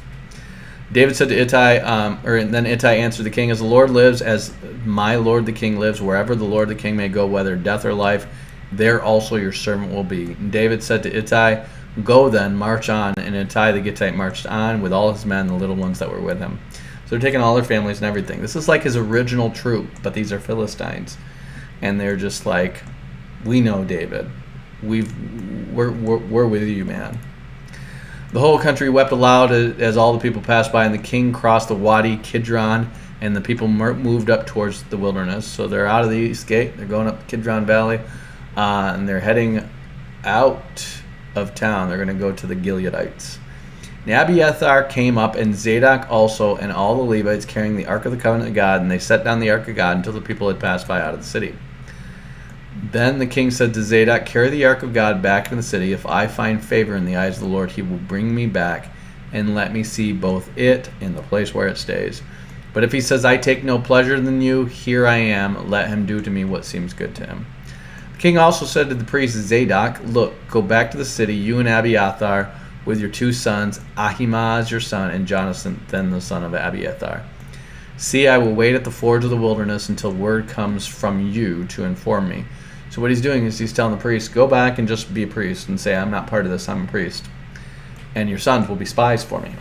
This will work out great. So Zadok and Abiathar carried the Ark of God back to Jerusalem, and they remained there. But David went up to the ascent on the Mount of Olives, weeping as he went, with his head covered and walking barefoot, and all the people that were with him covered their heads and went up weeping as they went. David was told that Ahithophel was among conspirators with Absalom, and David said, O Lord, I pray you turn the counsel of Ahithophel into foolishness. This is Bathsheba's grandfather. He's David's counselor. Maybe he became his counselor after he married Bathsheba. I don't understand, but he's shifty. And David came to the summit where God had worshipped. Hushai the Archite came to meet him with his coat torn and his earth on his head. I think this might be a different Archite, but this might be a Canaanite.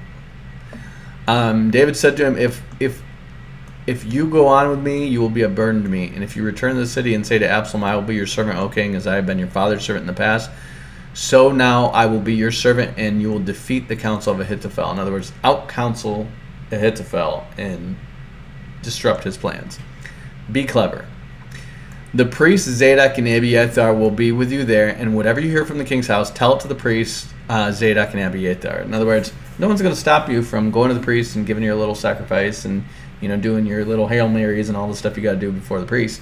And when you're in the confessional booth, that's when you can tell them all the secrets, and then they can run and tell me. Their 2 sons were with him there, and Zadok's son Ahimaaz and Abiathar the son of Jonathan, and by them you shall report to me everything you hear. So Hushai, David's friends, came into the city just as Absalom was entering in Jerusalem. So if you guys watch my Christendom series, and I'm talking about how the Roman Catholic Church was really like a spy network, because it was, I need you guys to understand this is not a new idea. This idea of like nobody will suspect the priest of being a secret spy network was going on in David's day. So don't be absurdly naive to think all these fake Christians throughout Europe weren't doing that too, when they were literally buying and selling the offices of the priesthood. Okay?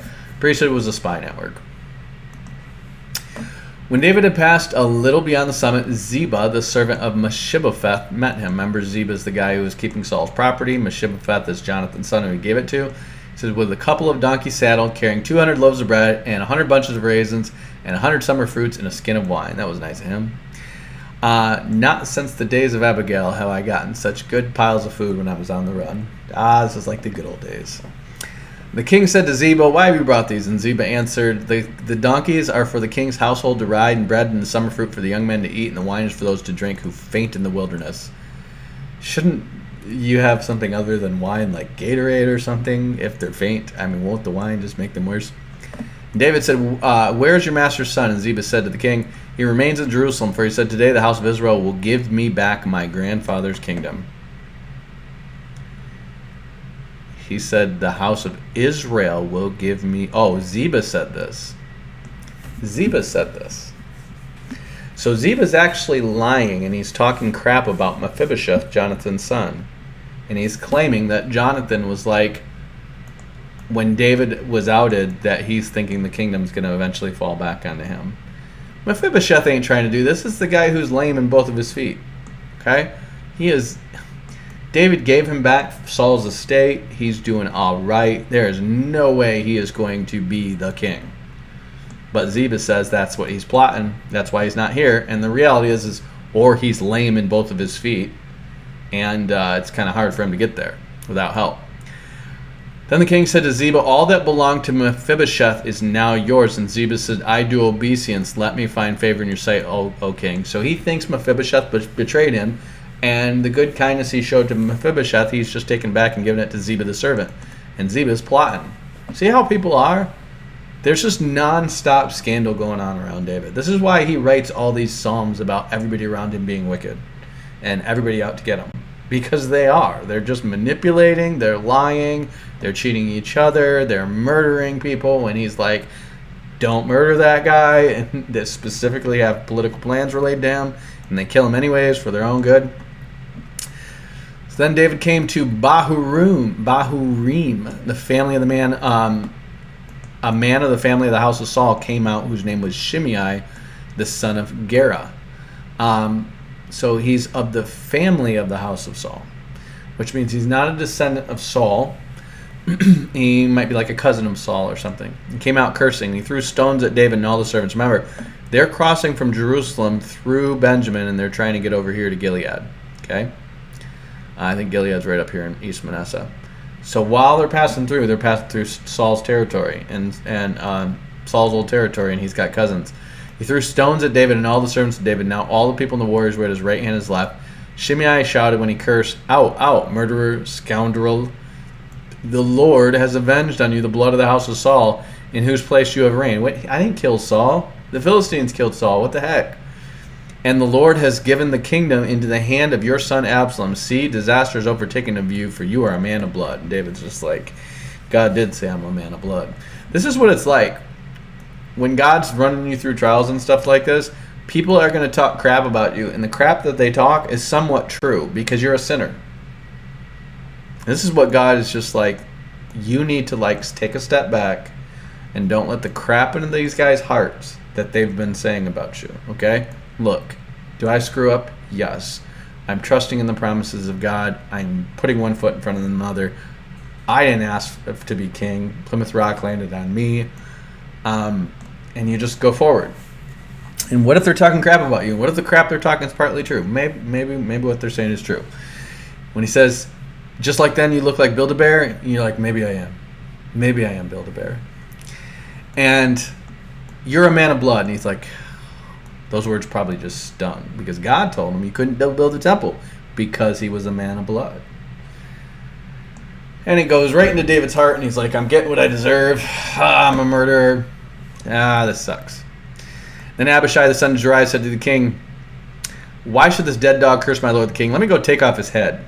But the king said, what have I to do with you, you sons of Zeruiah? If he is cursing because the Lord has said to him, curse David, who then shall say, why have you done so? And David said to Abishai and his servants, my own son seeks my life. How much more may this Benjamite? Let him alone and let him curse, for the Lord has bidden him. He's like, I had this coming, man.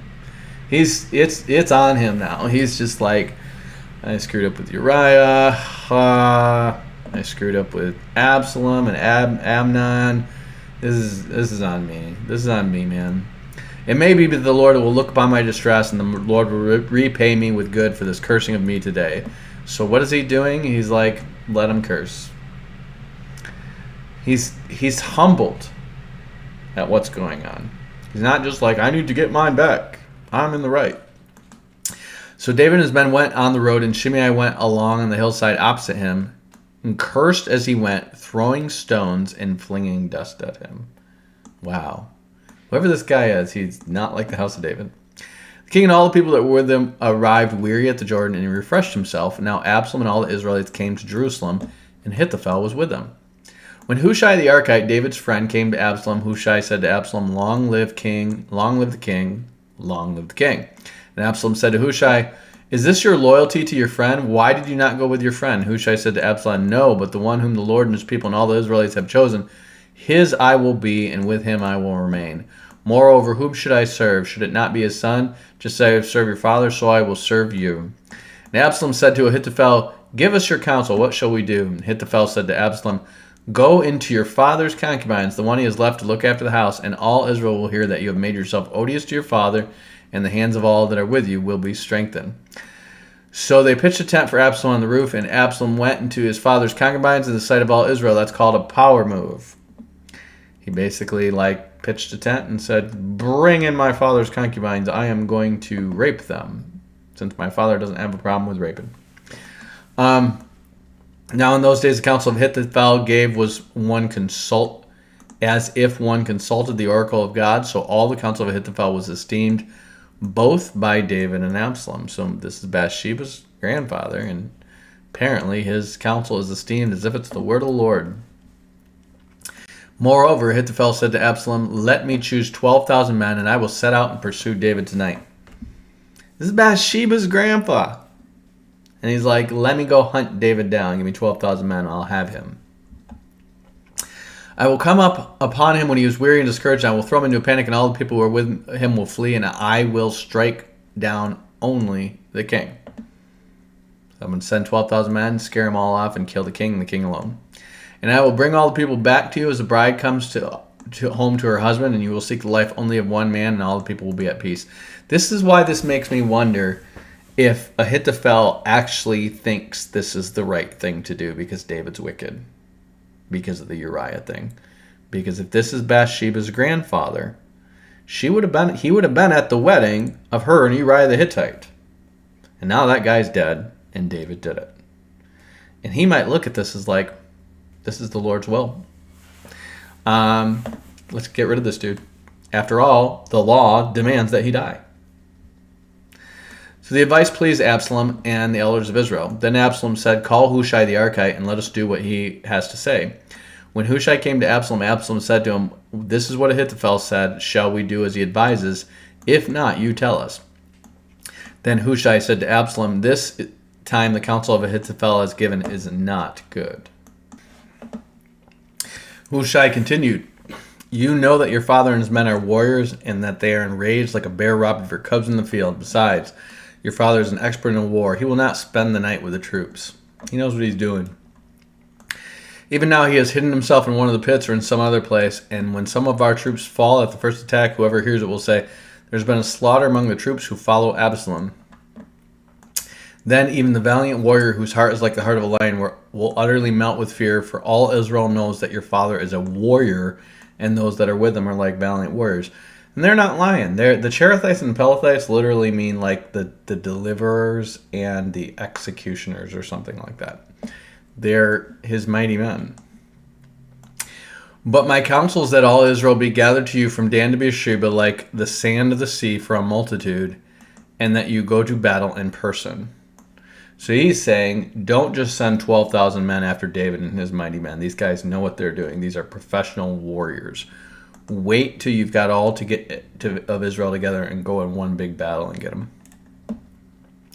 So we shall come upon him wherever place we may be found, and we will light on him as the dew falls on the ground, and he will not survive, nor will any of those with him. In other words, take out him and all of his men. Now, he's doing this to buy him time. Remember, he's a spy. If he withdraws into a city, then all Israel will bring troops to that city, and we shall drag it into the valley until not even a pebble shall be found there. Absalom and all the men of Israel said, the counsel of Hushai the Archite is better than the counsel of Ahithophel. For the Lord has ordained to defeat the good counsel of Ahithophel, so that the Lord might bring ruin on Absalom. Then Hushai said to the priests and Abiathar, thus and so did Ahithophel counsel Absalom and the elders of Israel, and thus and so have I counseled. Therefore send quickly and tell David, do not lodge tonight at the forge of the wilderness, but by all means cross over, otherwise the king and all the people who are with him will be swallowed up. Jonathan and Ahimaaz were waiting at En-Rogel. The servant girl used to go and tell them, and they would go and tell King David, for they could not risk being seen entering the city. But a boy saw them and told Absalom, and both of them went away quickly and came to the house of a man Bahurim, who had a well in his courtyard, and they went down into it. And the man's wife took a covering, stretched over the well's mouth, and spread out grain on it, and nothing was known of it. When Absalom's servants came to the woman at the house, they said, where is Ahimaaz and Jonathan? The woman said to them, they have crossed over the brook of water, and when they had searched they could not find him, they returned to Jerusalem. So they've been found out as spies, but they snuck out. After they had gone, the men came up out of the well and went and told King David, and they said to David, go and cross the water quickly, for thus and so has Ahithophel counseled against you. So David and all the people who were with him set out and crossed the Jordan. By daybreak, not one was left who crossed the Jordan.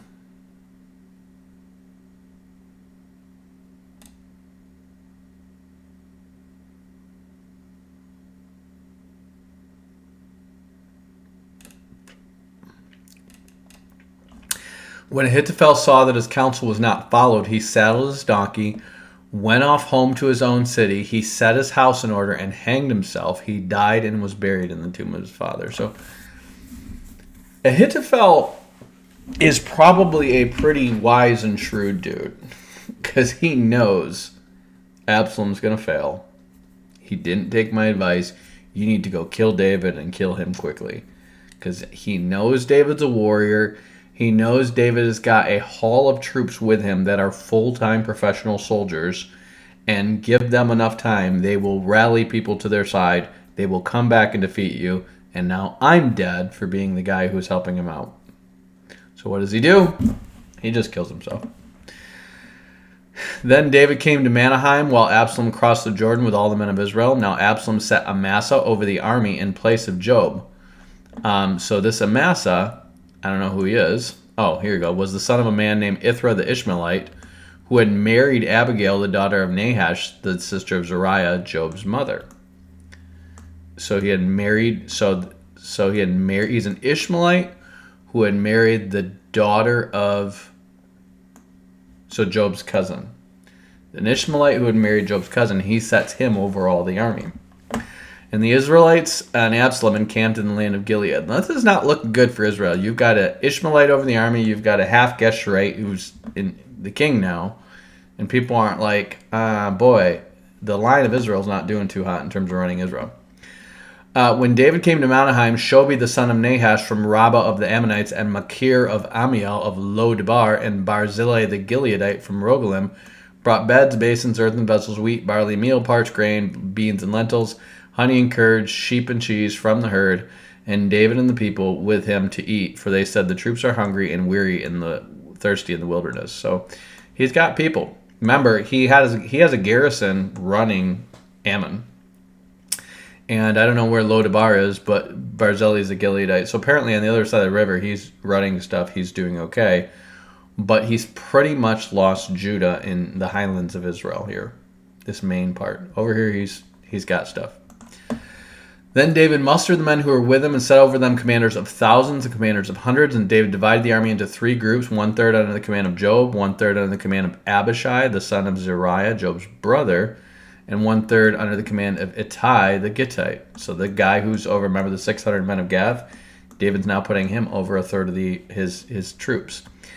The king said to his men, I myself will also go out with you. But the men said, you shall not go out, for if we flee, they will not care about us. If half of us die, they will not care about us. But you are worth 10,000 of us. Therefore, it is better that you send us help from the city. In other words, you've got people loyal to you. Stay in the city. We'll do the fighting. And the king said to them, whatever seems best to you, I will do. So the king stood in the side of the gate, while the army marched out by hundreds and thousands. The king ordered Joab and Abishai and Ittai, saying, deal gently for my sake with the young man Absalom. And the people heard when the king gave orders to the commanders concerning Absalom. But Joab's going to take initiative again.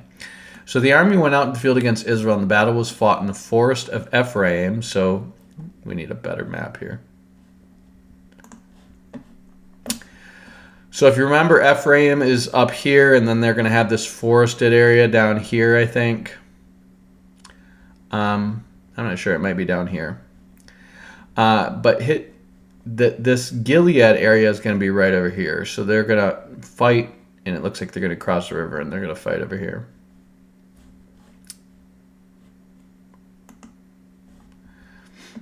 The men of Israel were defeated there by the servants of David, and the slaughter there was great, 20,000 men. See, David's dudes don't play. They killed 20,000 people. The battle spread over the face of the whole country, and the forest claimed more victims that day than the sword. Now, I don't know what this means. If the great slaughter was 20,000 men, how does the forest claim more victims than the sword? Were they running into trees and stuff? I don't know.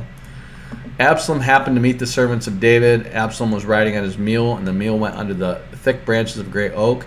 His head caught fast in the oak, and he was left there hanging between heaven and earth while the mule that was under him went on. So his big bushy hair got caught in a tree. This is always how it goes down. The man who saw it told Job, I saw Absalom hanging in the oak. And Job said to the man, hold him. What? You saw him? Why did you not let them strike him there to the ground? I would have been glad to give you 10 pieces of silver and a belt. Apparently belts were a precious commodity back then. Then the man said to Job, even if I felt in my hand the weight of 1,000 pieces of silver, I would not raise my hand against the king's son. For in our hearing the king commanded you and Abishai and Ittai, saying, for my sake, protect the young man Absalom. But Job's like, yeah, the king's stupid sometimes. He gets a little sentimental, kind of like when I talked him into taking Absalom back, who now tried to overthrow him. On the other hand, if I had dealt treacherously against his life and there's nothing hidden from the king, then you yourself would have stood aloof. Job said, I will not waste my time like this with you. And he took 3 spears in his hands and thrust them in the heart of Absalom while he was still alive in the oak. He took 3 spears. There we go. 10 young men, Job's armor bearers, surrounded Absalom and struck him and killed him. Then Job sounded the trumpet, and the troops came back from pursuing Israel, and Joab restrained the troops. They took Absalom and threw him into a great pit in the forest and raised over him a very great heap of stones. Meanwhile, all of Israel fled to their homes. Now Absalom in his lifetime had taken and set up for himself a pillar that is in the king's valley, for he said, I have no son to keep my name in remembrance. He called the pillar by his own name, and it is called Absalom's monument to this day. Now, he's a relatively young man, and I don't know why he's setting up a pillar for himself, because he has no son to keep his name in remembrance. He's in his 20s. He's probably mid-20s at the oldest here. So I don't get this. But anyways, Ahimaaz the son of Adok said, let me run and carry the tidings to the king that the Lord has delivered him from the power of his enemies. Job said to him, you are not to carry tidings today. You carry tidings another day, but today you shall not, because the king's son is dead. He's like, I don't want you to be the first person who gets to him telling him his son is dead. He is known to kill people when he gets news like that. Then Job said to a Cushite, you're not from here. Go tell the king what you have seen. And the Cushite bowed before Job and ran. And Ahimaaz the son of Zadok said again to Job, come, what may, let me run after the Cushite. And Job said, why will you run, my son, seeing that you have no reward for these tidings? You're not going to get a reward for this. Come what may, he said, I will run. Apparently he's a running fool. And he's just like, I just want to run. And he said to him, I just felt like running. So Ahimaaz ran by the way of the plain, and he outran the Cushite. He's like, Cushites are Ethiopian. Remember, these are the guys who win all of the marathon races in the Olympics, okay? And Ahimaaz is just like, I just want to see if I can beat this guy. And he does. Now David was sitting between the two gates. The sentinel went up on the roof of the gate by the wall, and when he looked up, he saw a man running alone. The sentinel shouted and told the king. And the king says, if he is alone, there are tidings in his mouth. And he kept coming and drew near. Then the sentinel saw another man running, and the sentinel called to the gatekeeper and said, see, another man running alone. And the king said, he also brings tidings. The sentinel said, I think the running of the first one is like the running of Ahimaaz, the son of Zadok. So he just overtook this guy. Then the king said, he is a good man. He comes with good tidings. Then Ahimaaz cried to the king, all is well. He prostrated himself before the king with his face to the ground. He said, blessed be the Lord your God, who has delivered up the men who raised their hand against my lord the king. And the king said, is it well with the young man Absalom? And Ahimaaz answered, when Job sent your servant, I saw a great tumult, but I did not know what it was. Now that's not true. You knew he threw spears in him. And the king said, turn aside and stand here. So he turned aside and stood still. Then the Cushite came. The Cushite said, good tidings for my lord the king, for the Lord has vindicated you this day, delivering you from the power of those who rose up against you. The king said to the Cushite, is it well with the young man Absalom? And Cushite answered, may the enemies of my lord the king and all who rise up against you do you harm, be like that young man. The king was deeply moved and went up to the chamber over the gate and wept. And as he went, he said, O my son Absalom, would I have died instead of you? O Absalom, my son, my son.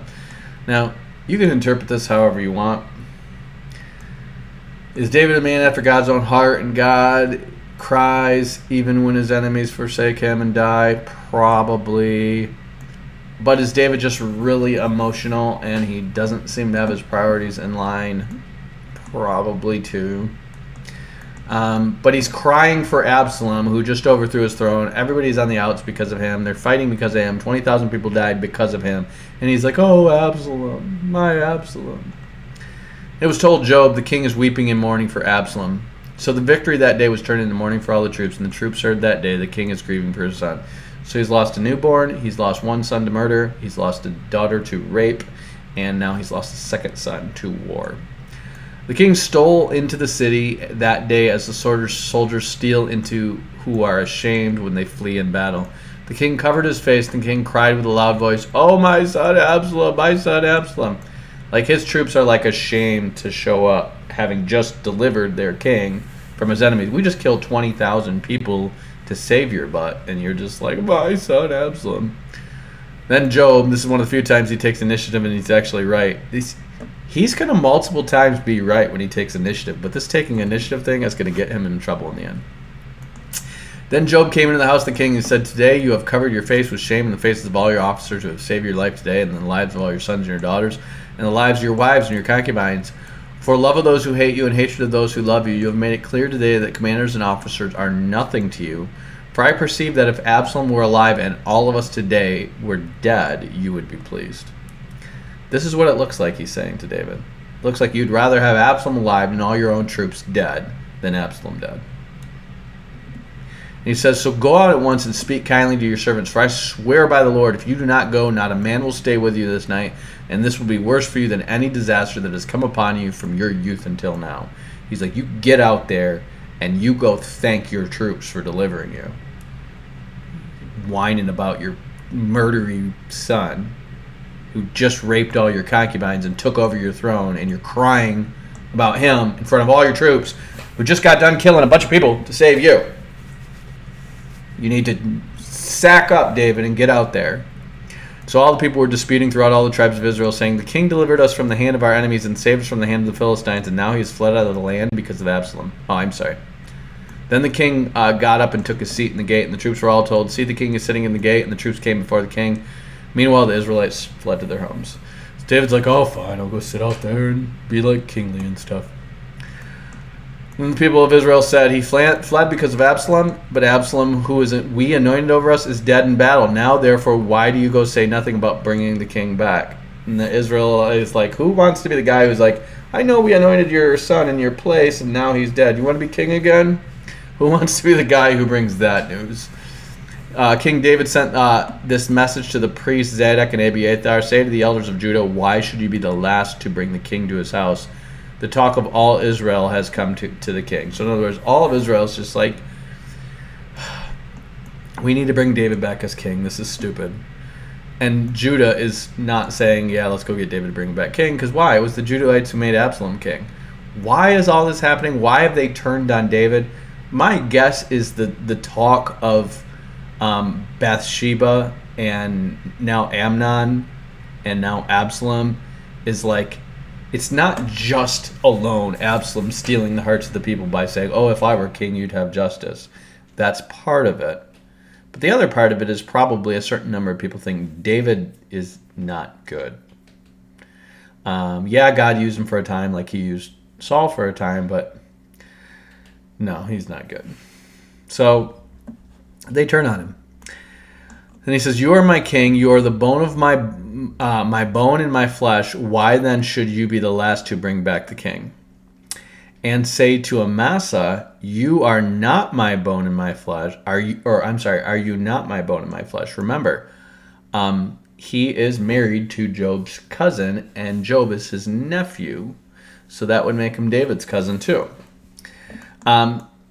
So may God do to me and more if you are not the commander of my army from now on in place of Job. He is going to replace Job with Amasa. Why? One, it is politically expedient, and two, Job's taking initiative is David's about had it with that. He knows who killed Absalom. Amasa swayed the hearts of all the people of Judah as one, and he sent word to the king, return both you and your servants. So the king came back to the Jordan, and Judah came to Gilgal to meet the king and bring him over to the Jordan. Shimei, the son of Gera, the Benjamite from Bahuriam, remember the guy who was throwing rocks and stuff at him, hurried down and came with the people of Judah to meet King David. With him were 1,000 people from Benjamin, and Ziba, the servant in the house of Saul, with his 15 sons and his 20 servants, rushed down to Jordan ahead of the king. While the crossing was taking place to bring out the king's household and do his pleasure, Shimei, the son of Gera, fell down before the king as he was about to cross the Jordan. He said, may the Lord not hold me guilty, or remember how your servant did wrong on the day my Lord left Jerusalem. May the king not bear it in mind. Forgive me. I know I threw rocks and dust at you and cursed you, but hey, glad you're doing better. Please don't kill me. For your servant knows that I have sinned. Therefore, see, I have come this day first of all the house of Joseph to come down to meet my lord the king. Abishai, the son of Zeruiah, answered, shall not Shimei be put to death for this, because he cursed the Lord's anointed? But David said, what have I to do with you, you sons of Zeruiah, that you should today become an adversary to me? Shall anyone be put to death in Israel this day? For do I not know this, that I am this day king over Israel? The king said to Shimei, you shall not die, and he gave him his oath. In other words, I won't kill you. I'm just going to order my son to kill you. Mephibosheth, grandson of Saul, so Jonathan's son, came down to meet the king. He had not taken care of his feet or trimmed his beard or washed his clothes from the day the king left until the day he came back in safety. So remember, this is a guy who's injured in his feet. He's been lame since childhood. And he is literally like raggedy on purpose in mourning for what happened with David. It's kind of like fasting. And when he came from Jerusalem to meet the king said to him, why did you not go with me, Mephibosheth? And he answered, my lord, O king, my servant deceived me. For my servant said to him, saddle a donkey for me that I may ride and go with the king, for your servant is lame. In other words, Ziba, the guy who came and told you I betrayed you so I could claim I was going to get my lands and be king, he has slandered your servant to my lord the king when I told him to just go saddle a donkey for me, and he just left. But my lord the king is like an angel of God. Do therefore what seems good to you. This is Jonathan's son. He's a good guy. For all my father's house were doomed to death before my lord the king, but you set your servant among those who eat at your table. What further right have I then to appeal to the king? In other words, if you think if you don't trust me, kill me. You saved my life. The king said to him, why speak any more of your affairs? I have decided you and Ziba shall divide the land. Who's lying, you or Ziba? I don't know. Split the land. Obviously, Ziba wants that land. You can have half, and Ziba can have half. See why David doesn't trust anyone around them. He's constantly surrounded by liars. Mephibosheth said to the king, let him take it all, since my lord the king has arrived home safely. In other words, it's not about the land for me. I want you to know I'm loyal. Does that sound like anything you've heard before in the Bible? This is Solomon is going to redo this. Divide the kid. No, let her have the whole kid. Now I know whose mother it is. He's doing the same thing. Let him have all the land. I want you to know that I'm loyal to you. Now Barzillai the Gileadite had come down from Rogelim, and he went on with the king to the Jordan to escort him over the Jordan. So this is the guy who's helping him out with food and stuff from Gilead on the other side. Barzillai was a very aged man, 80 years old, and he had provided the king with food while he stayed in Mahanaim, for he was a very wealthy man. See? And the king said, come over with me, and I will provide for you in Jerusalem at my side. But Barzillai said to the king, how many years have I still to live, that I should go up with the king to Jerusalem? Am I not 80 years old? Can I discern what is pleasant and what is not? Can your servant taste what he eats or what he drinks? Can I listen to the voice of singing men and young women? Why then should I be your servant and be an added burden to my lord the king? He's like, dude, I'm fine in my own house. I appreciate it, but your servant will go a little way over the Jordan with the king. Why should the king recompense me with such a reward? Don't take me in your house to be one of your, loyal companions or whatever at your own expense. Please let your servant return, that I may die in my own town, near the graves of my father and my mother. But here is your servant Shimham. Let him go over with my lord the king, and do for him whatever seems good to you. And the king said, Shimham shall go over with me, and I will do for him whatever seems good to you, and all that you desire of me I will do for you. In other words, I owe you one, because it was apparently this guy who puts up David in his town and gives him all the food for his armies and stuff like this. And he's like, I owe you one, him. And he's like, well, then give it to Shimham. Who's Shimham? I don't know if it's his son. I don't know if it's his servant or somebody who's going to represent him to the household of David. The king answered, Shimham will go over with me, and I will do for him whatever seems good to you, and all that you desire I will do for you. Then all the people crossed over the Jordan. The king crossed over and kissed Barzillai and blessed him and returned to his own house.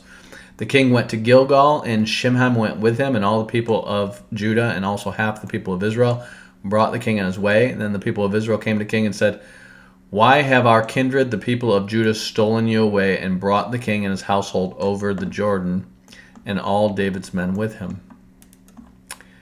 All the people of Israel answered the people of Israel, because the king is near of kin to us. Why then are you angry over this matter? Have we eaten at all at the king's expense, or has he given us any gift? But the people of Israel answered to the people of Judah, we have 10 shares in the king, and in David also we have more than you. Why then did you despise us? Were we not the first to speak of bringing back our king?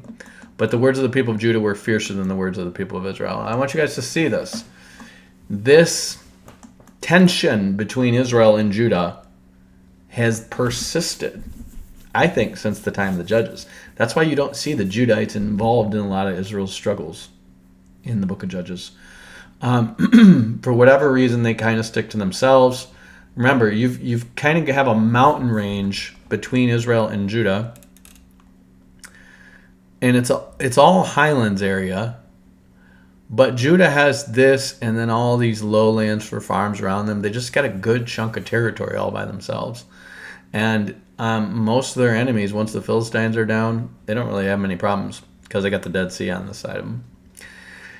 And the rest of these guys are kind of, again, it's down here. And these guys are basically this distinction between the 10 houses of Israel and Judah seems to be present before you have the civil war and the split in the days of Rehoboam.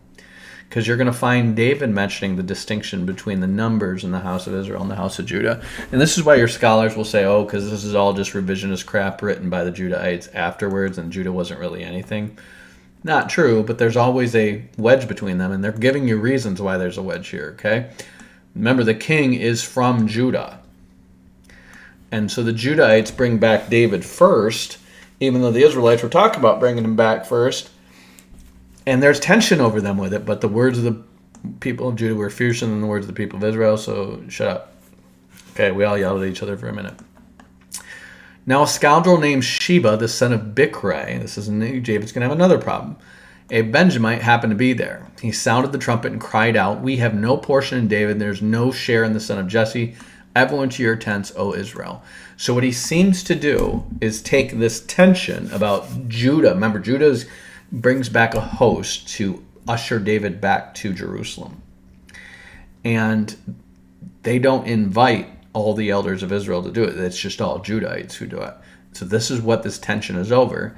And in the midst of this tension, a Benjamite stands up and he's like, now's the chance to make Benjamin great again. And he's like, "We have no portion of David, no share in the son of Jesse, everyone to your tents, O Israel." So now he's going to try to take over the throne, basically.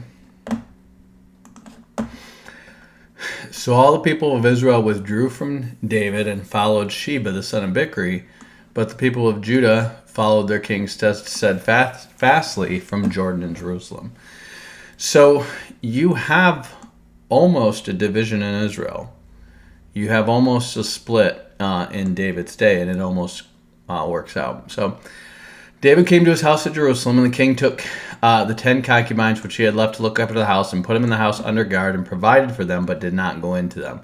So they were shut up until the day of their death, as if living in widowhood. So it sucks to be them. You're the king's girls on the side, but now you have no husband, and you just are like a trove of women that he owns. Here's your food. You're basically prisoners. The king said to Amasa, "Call the men of Judah together within 3 days and be here yourself." And Amasa went to summon Judah, but he delayed beyond the time that had been appointed for him. David said to Abishai, "Now Sheba the son of Bichri will do us more harm than Absalom. Take your lord's servants and pursue him, or he will find fortified cities for himself and escape from us." Joab's men went out after him, along with the Cherethites and the Pelethites and all the warriors, and they went out from Jerusalem to pursue Sheba the son of Bichri. When they were at the large stone that was in Gibeon, Amasa came to meet him. Now Joab was wearing a soldier's garment, and over it a belt with a sword in the sheath fastened at his waist. As he went forward, it fell out. Joab said to Amasa, "Is it well with you, my brother?" And Joab took Amasa by the beard with his right hand to kiss him. But Amasa did not notice the sword in Joab's hand. Joab struck him in the belly so that his entrails poured out in the ground, and he died. He did not strike a second blow. Then Joab and his brother Abishai pursued Sheba the son of Bichri. So what happened? Remember, Amasa, David put him in the over the army in place of Joab as a way to make peace with the Judahites. Well, Joab decides to murder him, just like he did with Abner, who was Saul's right-hand man. Because what Joab seems to do, well, Abner had killed his brother, but Amasa didn't do anything to him. Amasa was just competition, so he just kills him. And one of Joab's men took his stand by Amasa and said, "Whoever favors Joab and whoever is for David, let him follow Joab." It says, and one of Joab's men took his stand by Amasa and said, "Whoever favors Joab and whoever is for David, let him follow Joab." So he basically just self-promotes him back to being the head of the army. Amasa lay wallowing in his blood on the highway, and the man saw that all the people were stopping. Since they saw that all who came by him were stopping, he carried Amasa from the highway into the field and threw a garment over him. So that was his cousin, but he kills him because David replaced him over the head of the army. Now, he might have thought, well, this guy betrayed him and he was over Absalom's army, and so he needs to die, and he's just taking initiative again. But more than likely, it's because he replaced him. So once he was removed from the highway, all the people went on after Joab to pursue Sheba, the son of Bichri, and Sheba passed through all the tribes of Israel to Abel of Bethmaachah, and all the Bichrites assembled, following him inside. So where's Abel of Bethmaachah?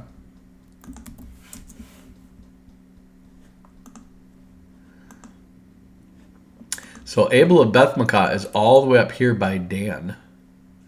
Remember, Dan gets this city here, and there's no one all around. You see this big plain they got here?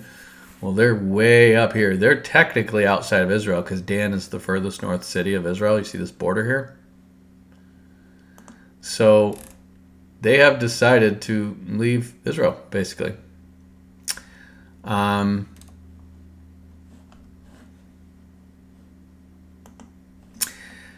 And then it says, Job's forces came and besieged him at Ale of Bethmaachah, and they threw a siege ramp against the city and stood against the rampart. Job's forces were battering the wall to break it down. Then a wise woman called from the city, Listen, listen, tell Job, come here, I want to speak to you. He came near, and the woman said, Are you Job? And she answered, I am. She said to him, Listen to the words of your servant. She answered. He answered, I am listening. Then she said, They used to say in the old days, Let them inquire at Abel. And so they went in to settle a matter. I am one of those who are peaceful and faithful in Israel. You seek to destroy a city that is a mother in Israel. Why will you swallow up the heritage of the Lord? Job answered, Far be it from me, far be it that I should swallow up or destroy. That is not the case. But a man of the hill country of Ephraim, called Sheba the son of Bichri, has lifted up his hand against King David. Give him up alone, and I will withdraw from the city. And the woman said to Job, His head will be thrown over the wall to you. Then the woman went, and all the people of the wise plan. They cut off the head of Sheba the son of Bichri and threw it out to Job. So he blew the trumpet, and they dispersed from the city, and all went to their homes, and Job returned to Jerusalem the king. Now Job was in command of the army of Israel. Benaiah the son of Jehoiada was in command of the Cherethites and Pelethites. Adoram was in charge of the forced labor. Jehoshaphat the son of Ahilud was the recorder. Sheba was the secretary. Zadok and Abiathar were priests, and Ira the Jerite was also David's priest. So I would assume these guys are the ones who are performing the priestly duties at the tabernacle. This might be his personal priest. I don't know. So what you have going on is David's back in charge. Job has put himself back in charge of the army. Job is not the greatest. Now there was a famine in the days of David for 3 years, year after year. And David inquired of the Lord, and the Lord said, There is blood guilt on the house of Saul, because he put the Gibeonites to death. So the Gibeonites are the people who pretended to be from far away, so they got Joshua and those people to swear not to wipe them out with the Canaanites. And they gave them their word that they would not. But then Saul got all zealous, and he was like, Let's kill all the non-Israelites. And so he killed a bunch of them. So the king called the Gibeonites and spoke to them. Now the Gibeonites were not of the people of Israel, but a remnant of the Amorites. Although the people of Israel had sworn to spare them, Saul had tried to wipe them out in his zeal for the people of Israel. So they're giving you a note back to the book of Judges, back in the book of Joshua, where that happened. David said to the Gibeonites, What shall I do for you? How shall I make expiation that I may bless the heritage of the Lord? Atonement. That I might bless the inheritance of the Lord. And the Gibeonites said to him, We will have no silver or gold of Saul nor his house, neither for us shalt you kill any man in Israel. And he said to them, What you shall say, that I will do for you. And they answered the king, The man that has consumed us and that has devised against us that we should be destroyed from remaining in the coast of Israel, let 7 men of his son be delivered to us, and we will hang them up unto the Lord of Gibeah of Saul, whom the Lord did choose. And the king said, I will give them. But he spared Mephibosheth, the son of Jonathan, the son of Saul, because the Lord's oath was between David and Jonathan, the son of Saul. But he took the 2 sons of Rizbah, the daughter of Aiah, whom she bare unto Saul. So these are going to be Saul's, apparently a second wife or a concubine. Saul's 2 sons, Armani and Mephibosheth, let's see. So Armani and Mephibosheth are their names. So this is another Mephibosheth. And then the 5 sons of Michal, the daughter of Saul, whom she brought up for Adriel, the son of Barzillai, the Mahelothite. This can't be right.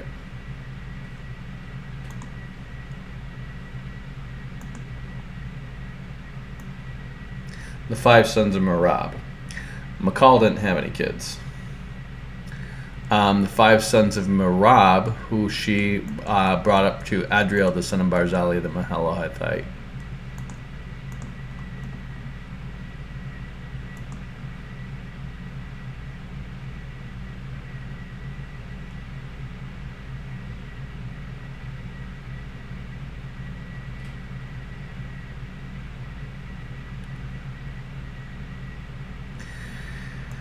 So this is Saul's concubine who Abner slept with after Saul was dead.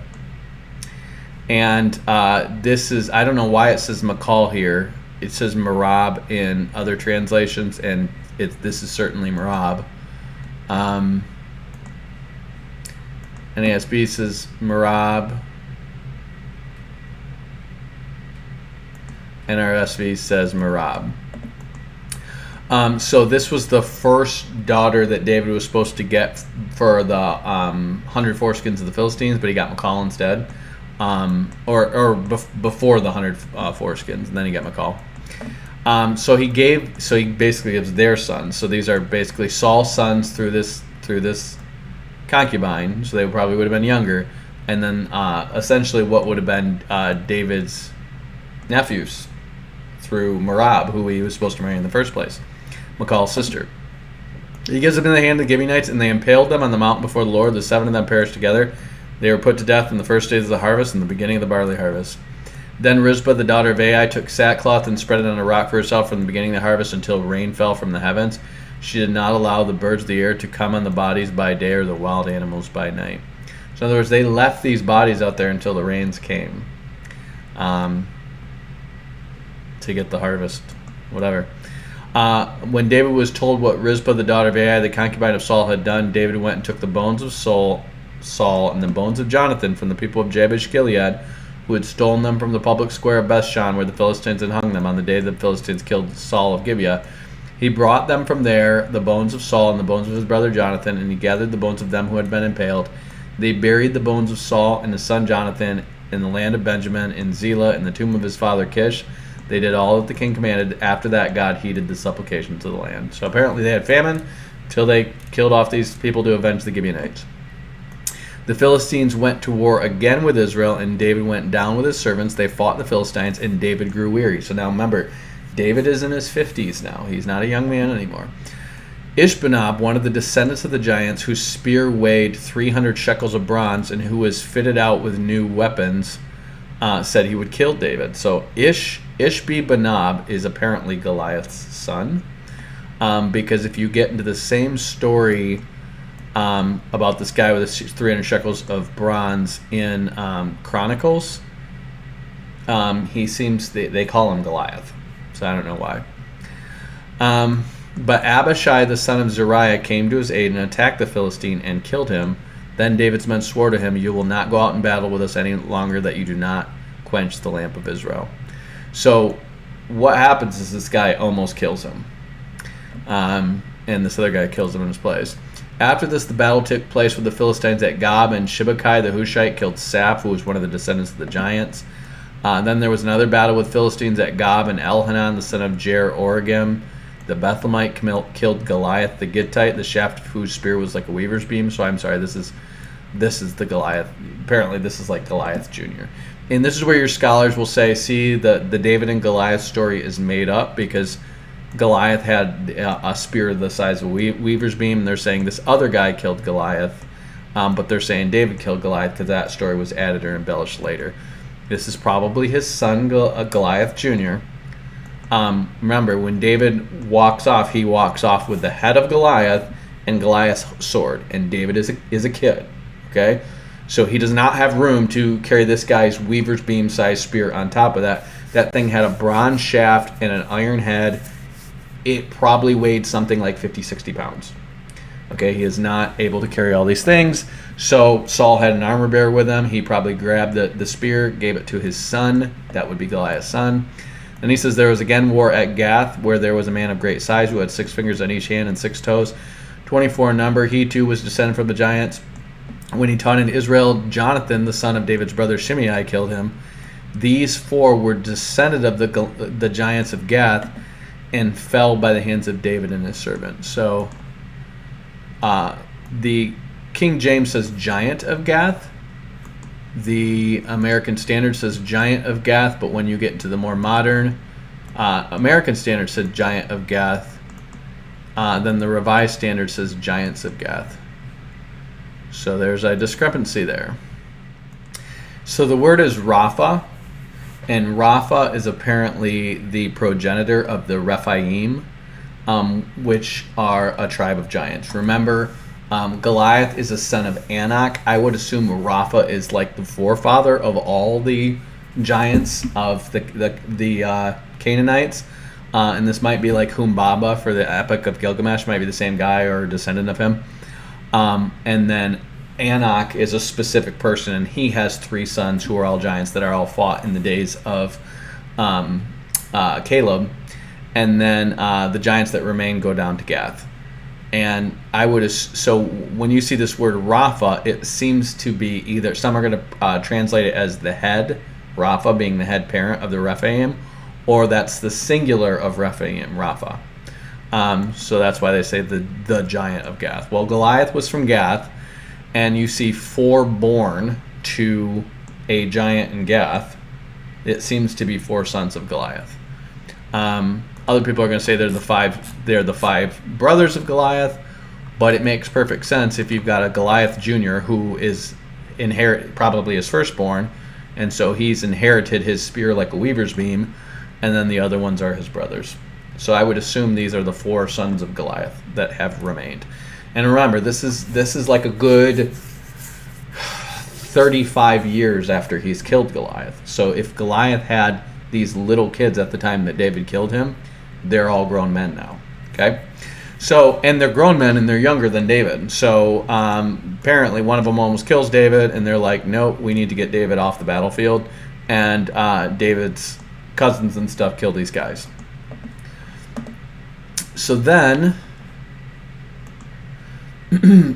Samuel's going to kind of tail off these last 3 chapters because he's still alive at the beginning of 1 Kings, but these are apparently distinct books, and so they're going to have different kind of ways that they end. So he says, and David spoke the words of the Lord in his song at the day that the Lord delivered him out of the hands of the enemies, out of the hands of Saul. So remember, the latter part of Second Samuel, pretty much the whole book of 2 Samuel, is a mixture of things in 2 books, the book of Gad the seer and the book of Nathan the prophet. We know that Nathan the prophet is still alive because he is, the parts about Solomon in 1 Kings, some of those are written by him. So probably Gad the seer's book closes off, and then Nathan's book keeps going, because Nathan's book is going to extend into the life of Solomon. So it says, and David spake to the word of the Lord, unto the Lord the words of the song in the day that the Lord delivered him out of the hand of his enemies, out of the hands of Saul. And he said, the Lord is my rock, my fortress, and my deliverer, the God of my rock, in him will I trust. He is my shield, the horn of my salvation, my tower and my refuge, my Savior. I will call on the Lord who is worthy to be praised. So shall I be saved from my enemies. When the waves of death encompassed me, the floods of ungodly men made me afraid. The sorrows of hell encompassed me about. The snares of death prevented me. In my distress I called upon the Lord. I cried to my God, and he did hear my voice out of his temple, and my cry did enter his ears. Then the Lord shook and trembled. The foundations of the heaven moved and shook because he was wroth. There went up smoke out of his nostrils and fire out of his mouth to be devoured. Coals were kindled by it. He bowed the heavens also and came down, and darkness was under his feet. And he rode upon the cherub and did fly, and he was seen upon the wings of the wind. And he made darkness pavilions round about him, and dark waters and thick clouds of the skies. Through the brightness before him the coals were kindled. The Lord thundered from heaven, and the Most High uttered his voice. He sent out arrows and scattered them, lightning and discomfited them. So you see the Lord, Yahweh, as this storm god with thunder and lightning being shot out by him, okay?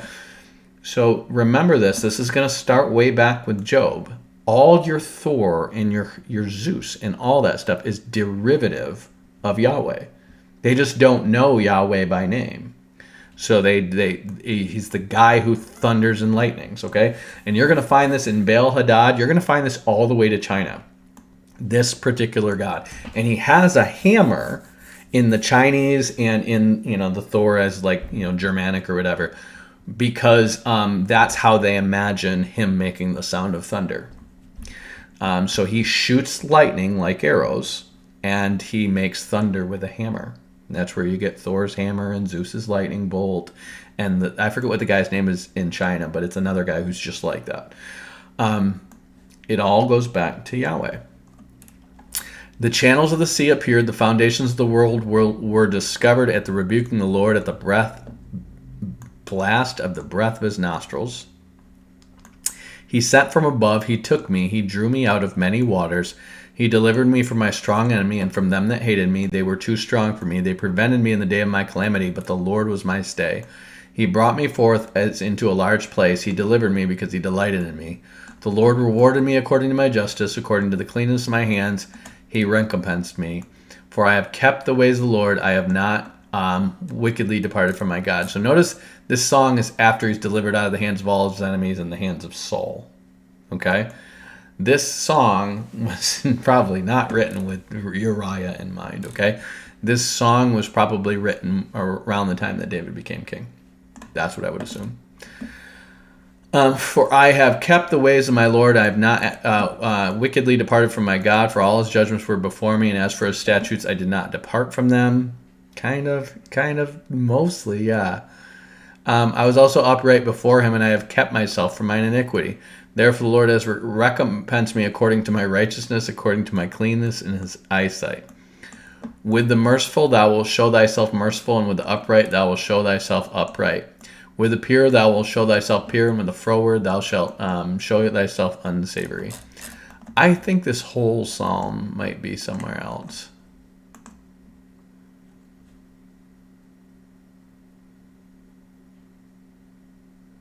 This looks like Psalm 18.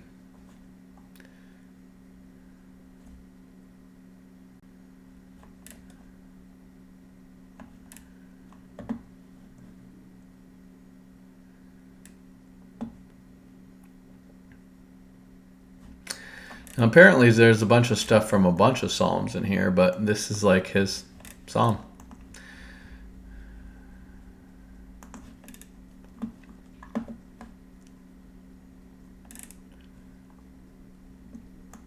For thou art my lamp, O Lord, and the Lord will lighten my darkness. For by thee I have run through a troop, and by my God I leaped over a wall. As for God, his way is perfect. The word of the Lord is tried. He is a buckler to all them that trust in him, a shield. For who is the God save the Lord, and who is rock save our God? God is my strength and my power. He makes my way perfect. He makes my feet like hinds' feet and sets me upon high places. He teaches my hands to war, so that the bow of steel is broken in mine arms.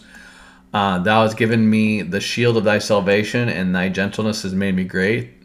Thou hast enlarged my steps under me, so that my feet did not slip. I have pursued my enemies and destroyed them, and turned not again till I have consumed them. I have consumed them and wounded them, that they could not arise, and are fallen under my feet. Thou hast girded me with strength to battle. Them that rose up against me have subdued under me. Thou hast also given me the necks of mine enemies, that I might destroy them that hate me. They looked, but there was none to save, even unto the Lord, but he answered them not. Then I did beat them as the small dust of the earth. I did stamp them as mire in the street. I did spread them abroad. Thou also hast delivered me from the strivings of my people. Thou hast kept me to be the head of the heathen. A people which I knew not shall serve me. Strangers shall submit themselves unto me. As soon as they hear, they shall be obedient to me. Strangers shall fade away, and they shall be afraid out of their close places. The Lord lives, and blessed be my rock. The exalted be the rock, the God of my salvation. It is God that avenges me and brings down the people under me, and that brings me forth from my enemies. Thou hast lifted me up on high above all them that rose against me, and hast delivered me from the violent men. Therefore I will give thanks unto thee, O Lord, among the heathen. I will sing praises to thy name. He is a tower of salvation for the king, that shows mercy to his anointed, and to David, and to his seed forevermore. My guess would be this was written after David had subdued all those enemies, and after he had gotten the promise to his seed forever, but before he sinned with Bathsheba. That would be my guess. Because he's talking about how clean his hands are and how pure, and he's never transgressed the Lord's command. And I'm like, have you, David? I don't think so. Now these be the last words of David, David the son of Jesse, the man who was raised up on high, his anointed, the son of Jacob, the sweet psalmist in Israel, said. This is what I believe is the end of Gad the seer's book. So Gad the seer and Nathan the prophet were both around, but Nathan continued writing after David was dead, and this is probably the end of Gad the seer's book. The Spirit of the Lord spake by me, and his word was on my tongue. The God of Israel said, the Rock of Israel spake to me. He that rules over men must be just, ruling in the fear of God. Let's switch it up.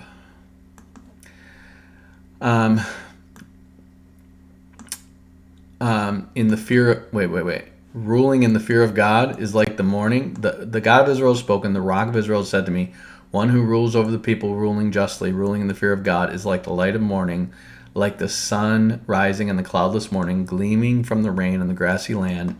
Is not my house like this with God? For he has made with me an everlasting covenant, ordered all things and secure. Will he not cause to prosper all my help and my desire? But the godless are like thorns which are thrown away, for they cannot be picked up with the hand. To touch them one uses an iron bar for the shaft of the spear. They are entirely consumed in fire on the spot. So this 1 through 7 here seems to be David's last words. So the earlier one was probably, like I said, right after he was king, the Civil War was over, and he got the promise. And this is right before he dies. So it's almost like he is, for he has made with me an everlasting covenant. And the point of this, if you see this book, the way it's composed, is how God makes the promise. David screws up really bad, but at the end, God keeps the promise. And so we have these 2 songs, one before David screws up, and this after David screws up.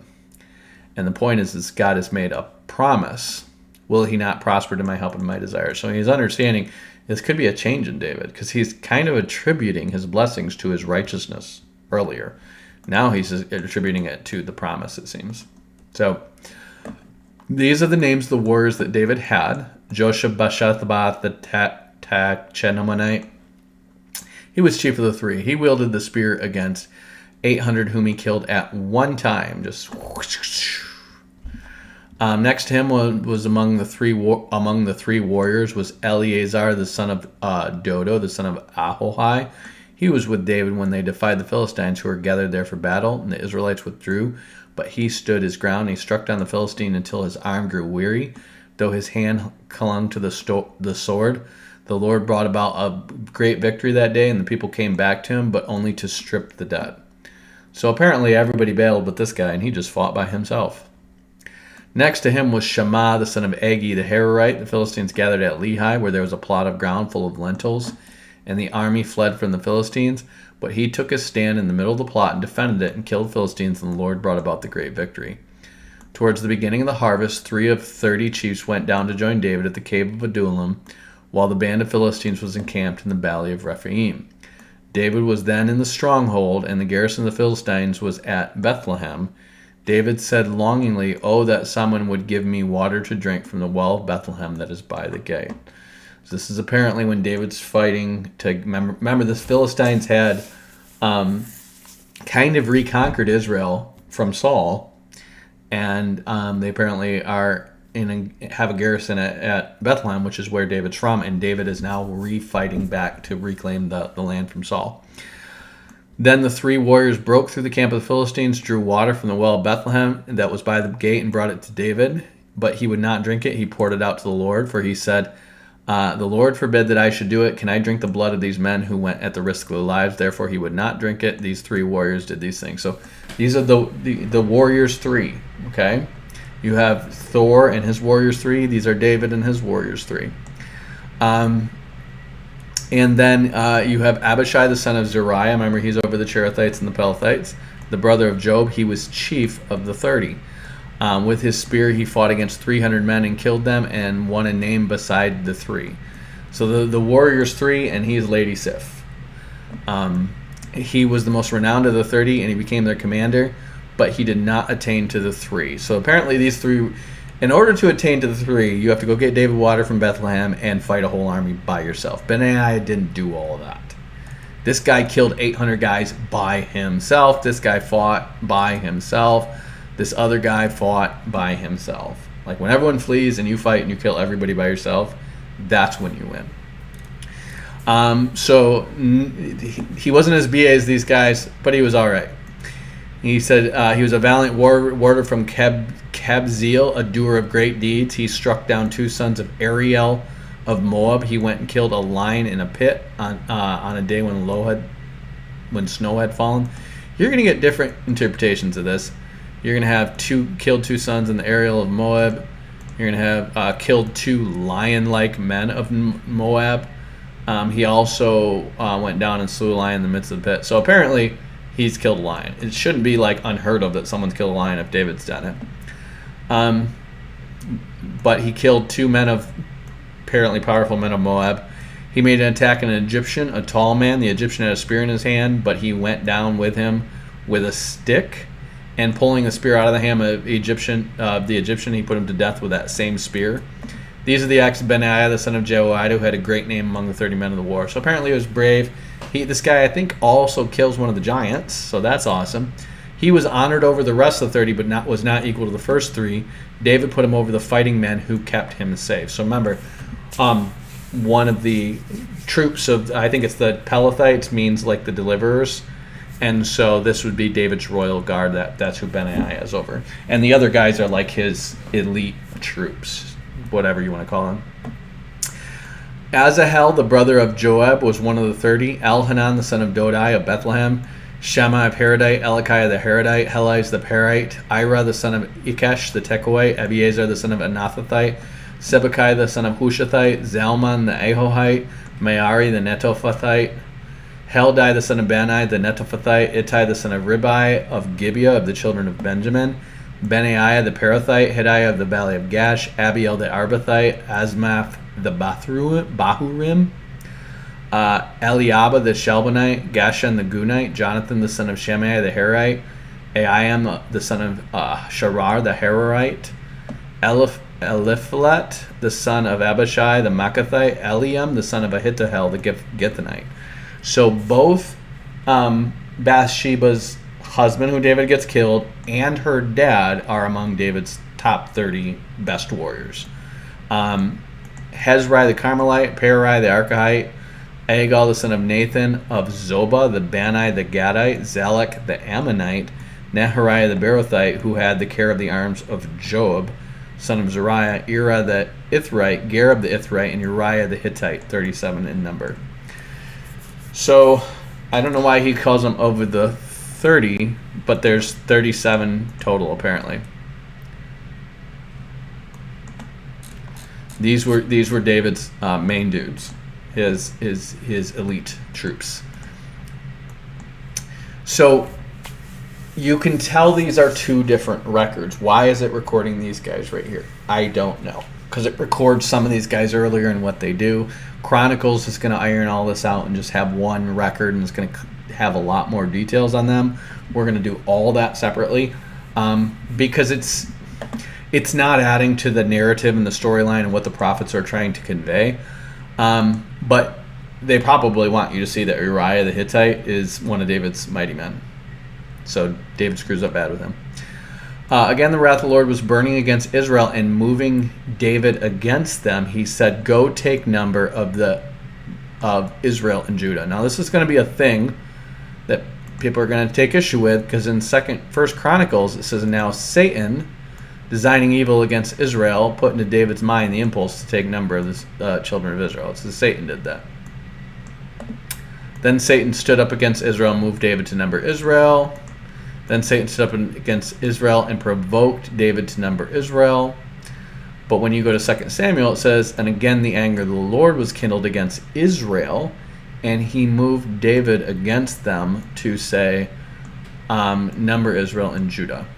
So you have two different things. One is clearly saying the Lord, Yehovah, was kindled against Israel, and he moved David to number them to say, well, the Lord, notice his anger is against Israel,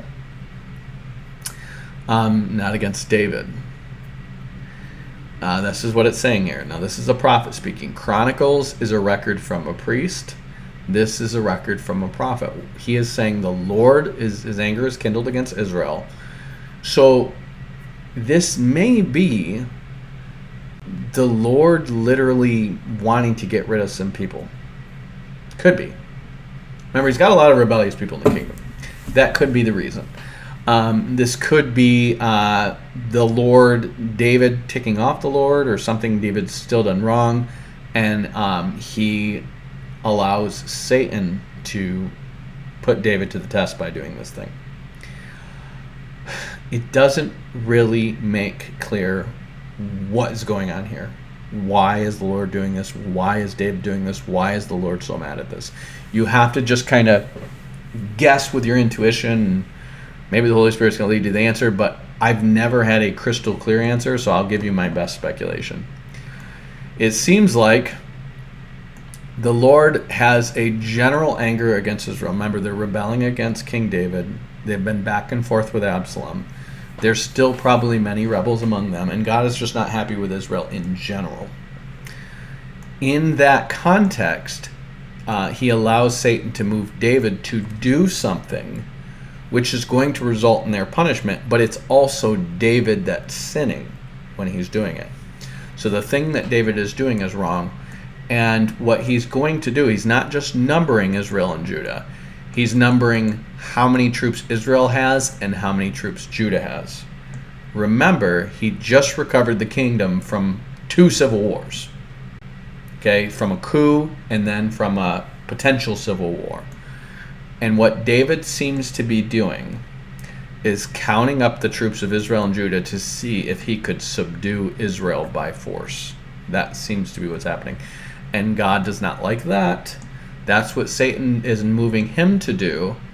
But God is also not happy with Israel because he knows there's rebels among them and people who would rise up against David, his anointed.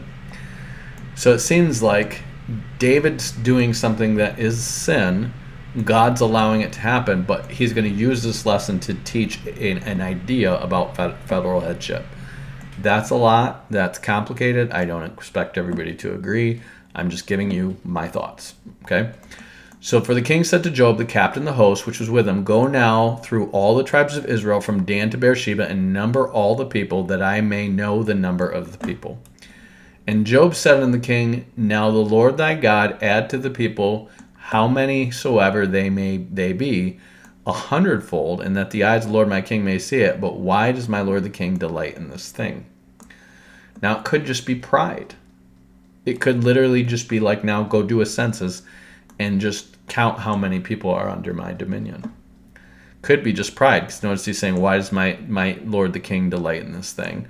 And the way Job is responding to him, he's saying, may the Lord multiply him 100. Whatever it is, it could be just pride.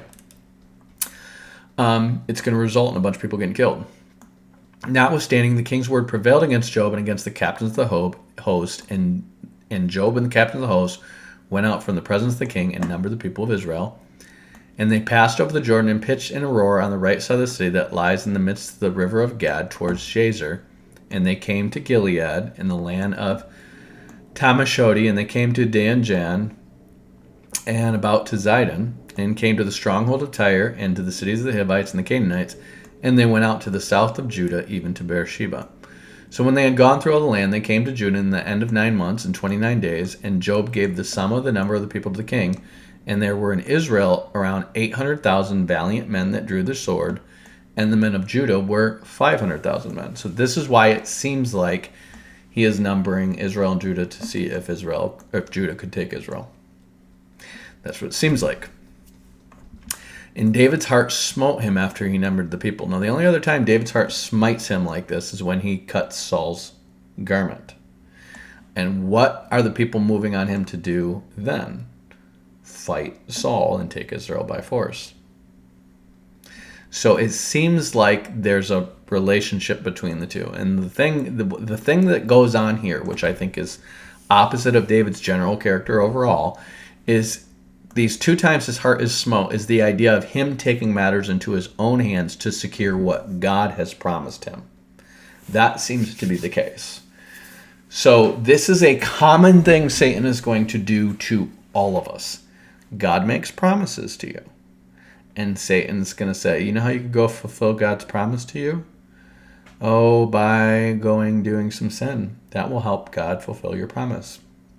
Which is how we get Ishmael and all the Muslims. Abraham thought he was going to fulfill God's promise. So this is a common thing. It seems like David is being moved to secure his kingdom by force, or make sure it's secured by force, because he's had a lot of opposition in his life. And he says unto the Lord, his heart smote him, and he says to the Lord, I have sinned greatly in that I have done, and now I beseech thee, O Lord, take away the iniquity of thy servant, for I have done very foolishly. So he knows what he's doing is very wrong, and that's why I think what's in his heart is subduing Israel by force. They're at peace. They've all restored him as king, But he seems to say, but if they rise up again, could we take them? For when David was up in the morning, the word of the Lord came to the prophet Gad, David's seer, saying, Go and say to David, Thus saith the Lord, I offer thee 3 things, choose one of them, that I may do it unto thee. So Gad came to David and told him and said to him, Shall 7 years of famine come unto thee in thy land? Or wilt thou flee 3 months before thine enemies while they pursue thee? Or that there be 3 days pestilence in the land? Now advise and see what answer I shall return to him who sent me. In other words, God is saying, because of your sin, David, all of Israel is going to be punished. Now remember how this starts out.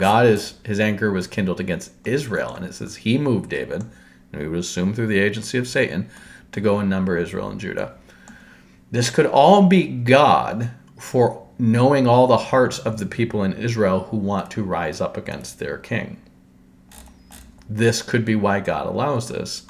He moves Satan to do it, but it's also wrong for David to think in his heart, I need to subdue them before they try to overthrow me again. But God has an overarching plan to get rid of these potential seditionists in Israel. That could be the reason. I don't know, though. I honestly don't know.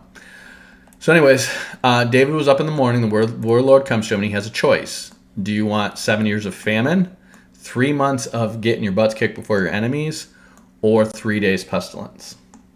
Well, that's his enemies. 7 years of famine would just suck.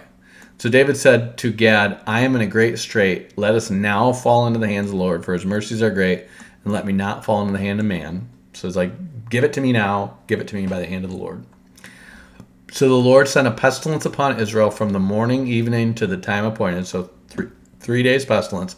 And there died of people from Dan to Beersheba 70,000 men. 70,000 people died because of what David did. Now, was the Lord making this as an opportunity to get rid of a bunch of people who could potentially rise up against him? Possibly. Possibly.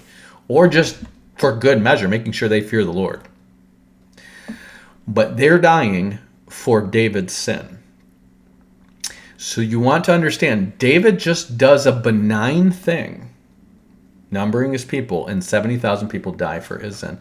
And I think God is using this to show how authority and headship work. They die for David's sin, so we can understand how we die for Adam's sin and how we're saved for Christ's righteousness. I think that's why this is here. And when the angel stretched out his hand upon Jerusalem to destroy it, he was going to go after Jerusalem, but he didn't. The angel repented him of the evil and said to the angel that destroyed the people, It is enough. Stay now thy hand. And the angel of the Lord was by the threshing place of Araunah the Jebusite. So you have this angel